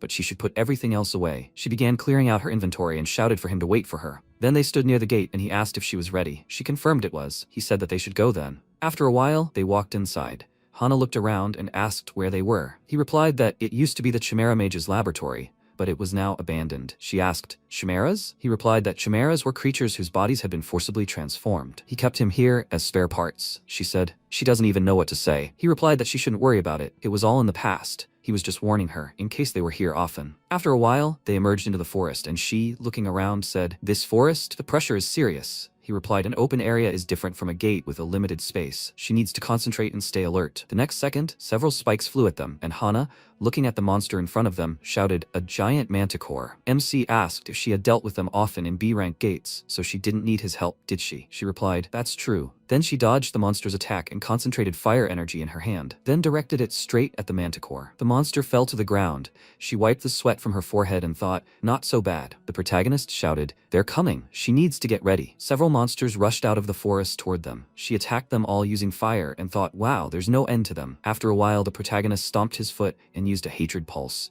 and she turned around in surprise. The monster's eyes blazed with rage, and they all rushed toward the protagonist. Hana rose into the sky and concentrated a huge fireball above her head, then directed it at the monsters. Then she crouched down and tried to catch her breath. The protagonist, looking at the pile of ash, remarked that being a fire mage was convenient. He didn't have to deal with monster carcasses to get magic stones. Why was she stopping? She had to collect the stones. She turned around and told him to at least let her catch her breath. He replied that she couldn't hesitate, otherwise the stones would attract other monsters. She cried out in fear, then began picking up the stones and asked if this would really continue. He replied that fortune wasn't so kind. They're at the foot of the Descartes Ridge. Compared to the difficulty levels, it's 3rd out of 10. This battle isn't even a warm-up, she said in surprise. 3rd? It's only 3rd? But that's like clearing two B-rank gates at once. He said something he'd already said many times. For him, it was like digging in a sandbox. If she'd collected everything, they should go. It's time for the 4th level. She replied, "That's crazy." After a while, they went further and the protagonist said, "Okay, they're moving on to the 4th level. She shouldn't relax. It's better to be on guard now." She replied. In his opinion, she was just yawning around. The next second,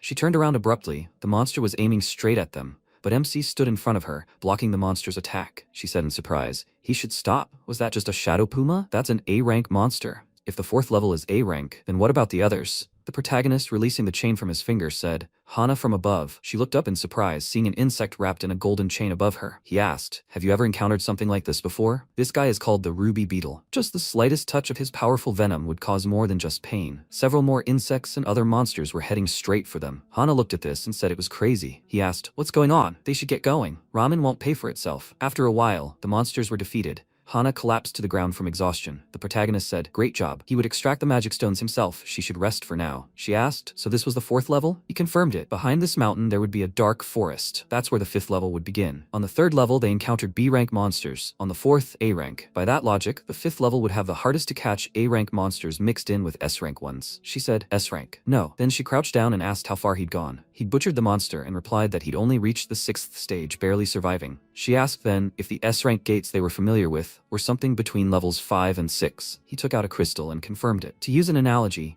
the S-rank gates were like the Maginot Line, which he couldn't currently master. Modern gates don't accept strong monsters for one reason only, their limited capacity. But gate-making technology continues to advance at an incredible rate. She must imagine what would happen if level 7 monsters passed through the gates right now. Who on earth could stop them? After a while, they emerged from the gates. MC handed her a bag of stones and told her to take her share. Exactly half, to be precise. Hard work should be fairly compensated. She took the bag and shouted, "If you listen to him, they must have collected the stones from some field." He replied, "It doesn't make much difference." Yes, there was a small danger, but otherwise it was the same repetitive, tedious actions. Only from the 5th level could it really be called a battle. She said she had no doubt about it. Then she sighed and said, "Could she really get stronger?" He replied, "Anyone would get stronger if they constantly teetered on the brink of death." Although it was not easy at all, she thought 2 hours on the Azalan continent. In that short time, she had fought monsters equivalent to 3 A-rank and 2 B-rank gates. Would she have enough strength? Could she hold out? Then she sighed and, looking at the protagonist, declared that she wanted to train here fully. He said, "Oh," he expected her to take a couple of days to think about it. She replied that she was afraid she might change her mind then. He replied, it was better for her to weigh the pros and cons. Her life was at stake. In a couple of days they would leave for Azalan. She had until then. After a while, the protagonist lay down on his bed, put his hands behind his head and thought, "She's brave. Following her convictions, the team will be much stronger with her. After all, a tank needs his own hell." After a while, he woke up and opened the door. Hana was standing there. She said she was taking a vacation and was hoping for his help. He said that if she regretted it, it wouldn't be his fault. She replied that she already did. She had been thinking all night, unable to sleep. He should let her lie down first. He replied, "Of course. She can use his brother's room." After a while, they returned to the forest. Hana, stretching her shoulder, asked, "Great, where will they start? From level 4? He reached for his inventory and said that first she needed to get used to it. They would settle in on level 3 for a while. And yes, he had something for her. He handed her his staff and told her to take it. She said in surprise, "That's it." He asked, "Did you recognize it?"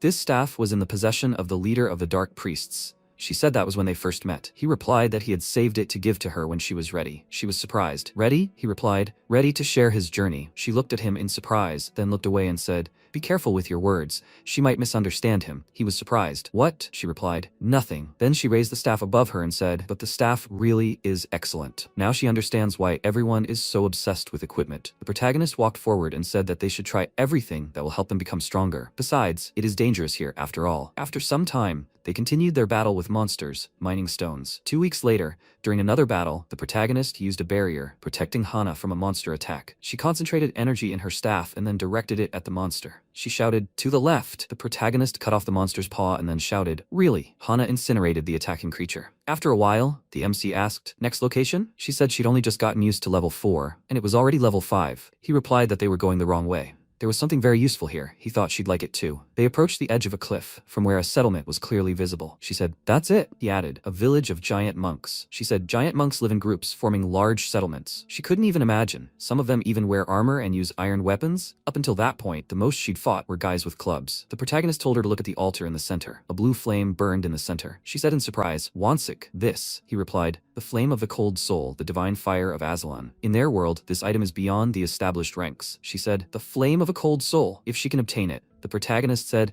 she will become incomparably stronger. It suits her perfectly as a fire mage. She replied, "Great, we must take it, and while we're at it, they'll turn up the heat." The protagonist placed his hand on her shoulder and said, "Stop." She turned around and asked, "What's the matter? Don't they say that men act straightforwardly, while women rush headlong?" He replied that if they rush into battle, they will die. She looked at him in surprise. He asked, "What's wrong?" She replied, "No, it was just unexpected to hear him say that." He asked, did she think he was invincible? Of course, giant monks themselves are not difficult opponents. It's a different matter when they have to crush a huge settlement. 50 elite warriors and 5 people of chieftain rank, and this cave definitely has a chieftain. It would not be an exaggeration to call him the ruler of a 4th level zone. She asked then, why was he showing her this? He'd only teased her needlessly. He walked in the opposite direction and said that this didn't mean she should give up the flame of the cold soul. Motivation. If she wanted to get it, she had to become stronger. She looked at the flame and said, it really does motivate. Then she followed him. MC said they would rest for 2 or 3 days before returning, and they needed to sort out the magic stones. She said she wanted to become stronger. After some time, Goseong Gate Exchange. An exchange worker sitting on the couch said, 200 kilograms of high-grade magic stones, which at the current exchange rate is about 12 billion. The protagonist, sitting across from him, asked how soon he could get it. He replied that he was transferring it to his account today. The protagonist added, and yes, just in case, he warns in advance. Stones of the same kind might appear on the market. The man looked at him in surprise and asked, what do you mean? He replied that he had a partner this time. They split the spoils equally. They hadn't discussed revealing personal information, so he couldn't say more. After a while, the workers left to say goodbye to the protagonist. The man turned to his subordinate and shouted for him to find his partner, quickly. He replied, yes. Meanwhile, Hana looked at the monitor screen and said, excellent. She'll also change her equipment. She'd felt the difference just from the staff. She could imagine how much stronger she'd become if she upgraded everything. And from there, the flames of the cold soul were just a stone's throw away. So what's the login for the deal site? Oh, it's written right there. Why are there so many items on the list? Come to think of it,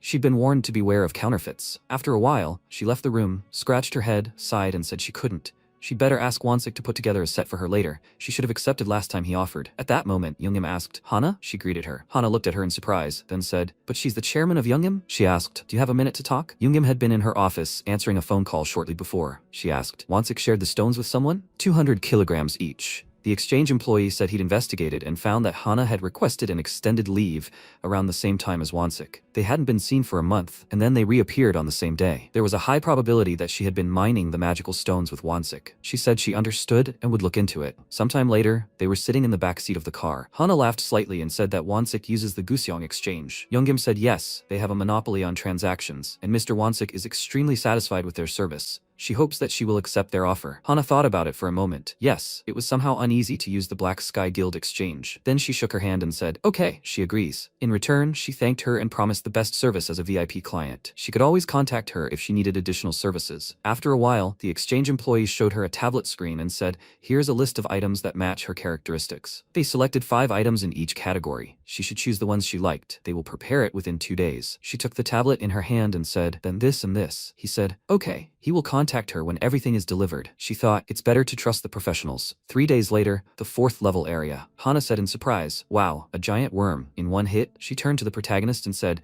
so that's why everyone is obsessed with equipment. He told her to stop. The firepower increased by 70%. How careless had she been with her equipment? She scratched her head and said that before. She didn't feel the need, but now she realized how important items are. She'll become stronger with the flowl, won't she? He asked. What? She replied, the flame of a cold soul, abbreviated as flowl. He told her not to abbreviate it, and even managed to curse. He stepped forward and added he understood her enthusiasm, but it was still too dangerous for the flame. Today they would go to the habitat of the black wolves. She said good, they should get started quickly. Sometime later, in the black wolf's habitat. After killing another wolf, Hana sighed with relief and asked, is this the last one? The protagonist confirmed it. She could now easily handle an A-rank alpha. He picked up a stone and told her to look. It was a high-grade magic stone and quite heavy. She said, A alpha. The stone itself was different. If this were a gate, it would have dropped items too. By the way, why don't the bosses in Aslan drop anything? He asked.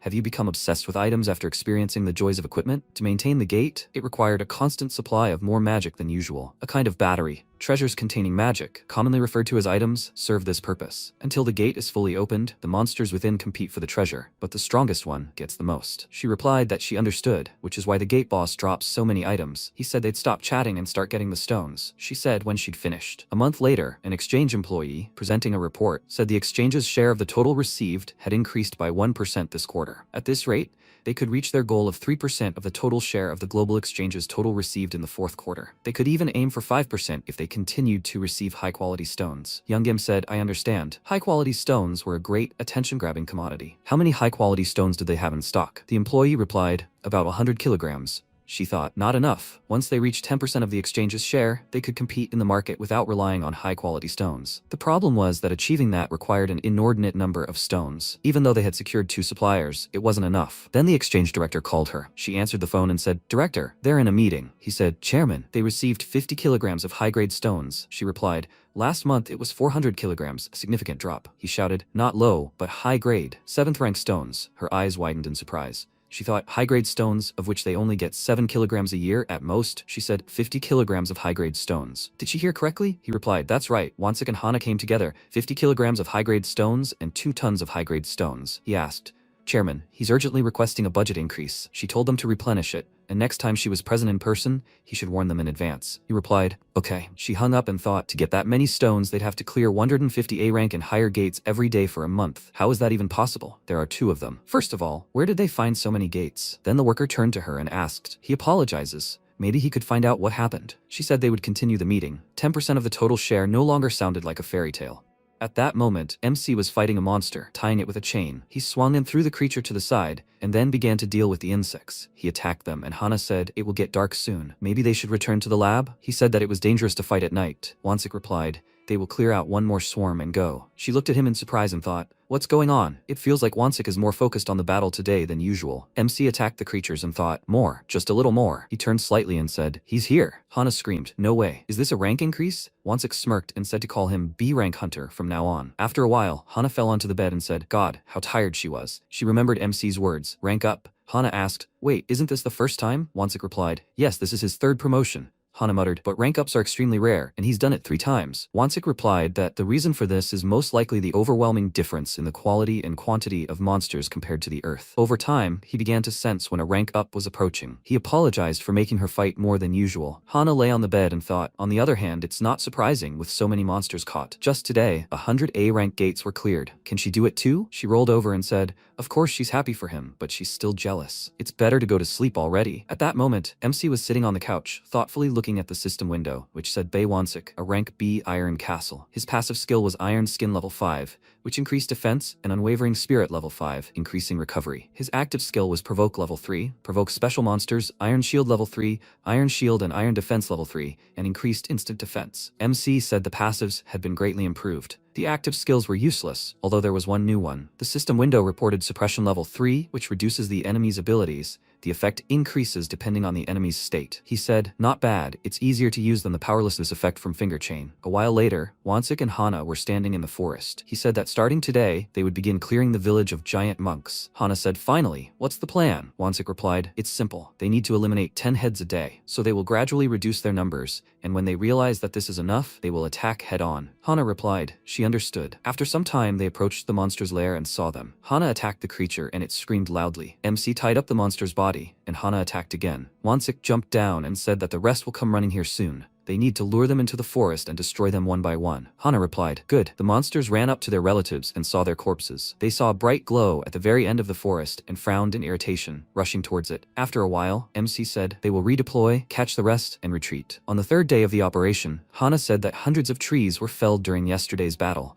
and in just a day they had already recovered. By the way, she doesn't remember her fire magic ever starting a forest fire. This whole forest is somehow unusual. MC replied, it's the same in the Empire. To conquer the Dakart mountain range, he tried to burn the forest down, but he failed. Something is clearly wrong here. Hana screamed, Wansik, there are scouts ahead. Their number has increased from 2 to 3. MC replied, it's even easier this way. Forward, they rushed to attack, when suddenly they stopped, and Hana screamed, what the hell? Her body is lead. Wansik, she can't move. Wansik replied, it is. He raised his head and saw a huge monster swinging his club. He screamed loudly and tried to hit them, but MC managed to put up a shield and ordered Hana to hide behind it. She replied that she understood. The monsters screamed loudly again, and MC began to quickly look around, thinking, where is it? It definitely has to be somewhere nearby. He widened his eyes in surprise and shouted, Hana, for 2 hours, a statue on a tree. MC ordered her to smash it. Hana raised her hand and released her mana, screaming loudly. She said the pressure has eased. Wansik said, hurry up, they need to deal with them. After a while, they dealt with the monsters and Hana said, frankly, she was very surprised. MC replied, it's a totem designed to slow down the enemy. So the elder of the giant monks entered the game. After a while, a loud cry was heard. Hana, will she be able to use the most powerful and wide area strike to set the ground under her feet on fire? Hana asked. What? Wansik asked if she could or not. She answered, she can. Only, unlike him, she will turn into a handful of ash. MC asked, what if that's the case? Let her hurry. Hana replied, if anything happens, she is not responsible for the consequences. After a while, MC happily said, it worked. Now at least something can be seen. Hana said, slightly embarrassed, yes, that's it. Wansik mentioned, by the way, a blinding totem. They would have been in real trouble if not for her massive magic. Hana replied, she understood. Let him just let her go. With this, there are already 300 heads. MC replied, yes. After such a fuss, the main force will definitely show up. They need to get out of here quickly. A month after the start of the purge of the giant monks village, Hana looked out and said, something's wrong here. Too few of them. There should have been more than 200 heads left. MC told her to look there, at the entrance.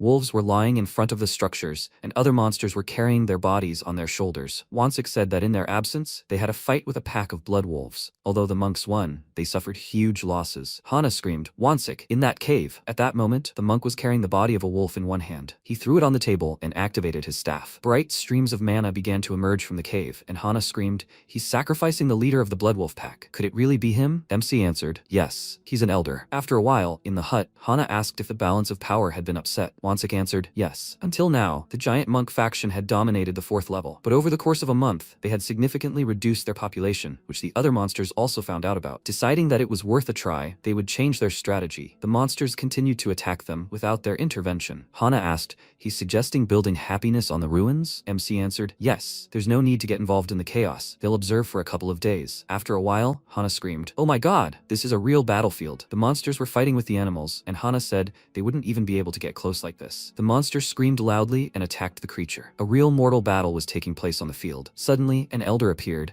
struck the ground with his staff, and activated his mana. The monsters' bodies were covered in it, and they screamed loudly. The monsters attacked the animals, pushing them back further and further. Suddenly, a loud hum came from the hive, and the wasps began to attack. MC said that just one buff from the elder changed the tide of the battle. It was not for nothing that he was dubbed the ruler of this region, but they wouldn't last long. He ordered Hana to hide, and she asked, what? Wansik shouted, quick. After a while, they were sitting on a tree, and Hana asked, why are they hiding? MC put his finger to his lips and said, quiet. Suddenly, a huge snake appeared in front of them, and Hana asked in fear, a rainbow cobra? MC answered, and not only that, in the clearing stood a royal puma, a dark giant, a bladed tree, and a devil ant. Hana said in fear, this isn't a boss meeting. Wansik said, this is more serious than he thought. He underestimated the magic of that flame. Hana said, well, they'll kill each other eventually. And they'll collect loot and stones from the bosses, so they're already in the black, right? MC replied that the problem was that these stones would attract other monsters. They'd jump out of their seats to absorb the stone the moment someone lost in this hell. Hana replied that she remembered he'd said that magic stones lured monsters. MC replied that yes, monsters evolve by absorbing stones, especially since we're talking about the highest grade stones belonging to bosses. It could be considered that the last one standing has absorbed all the stones. The last one standing will not only become the strongest level 4, but will also be able to evolve to level 5 and beyond. Hana repeated fearfully, S-rank boss. A terrifying and bloody battle was taking place on the field, and Hana said, well yes, it's hard to stand up to bosses with such a squad. They'll all die soon. Wansik said it was time for them to intervene. Hana asked if he meant they'd rush into the thick of things. MC replied that whatever happened was his miscalculation. If she feels like she can't handle it, it's not too late to give up. If the last survivor absorbs the flame as well. Hana got angry and interrupted him, saying no way. She put so much effort into getting the flame, and to let someone else absorb it, she won't leave it like this. Wansik looked at her in surprise, and Hana stepped forward and asked why he was standing there. He needs to go. They made this mess. If he made a mess, he needs to clean it up. The elder stood in the center and laughed loudly, watching what was happening.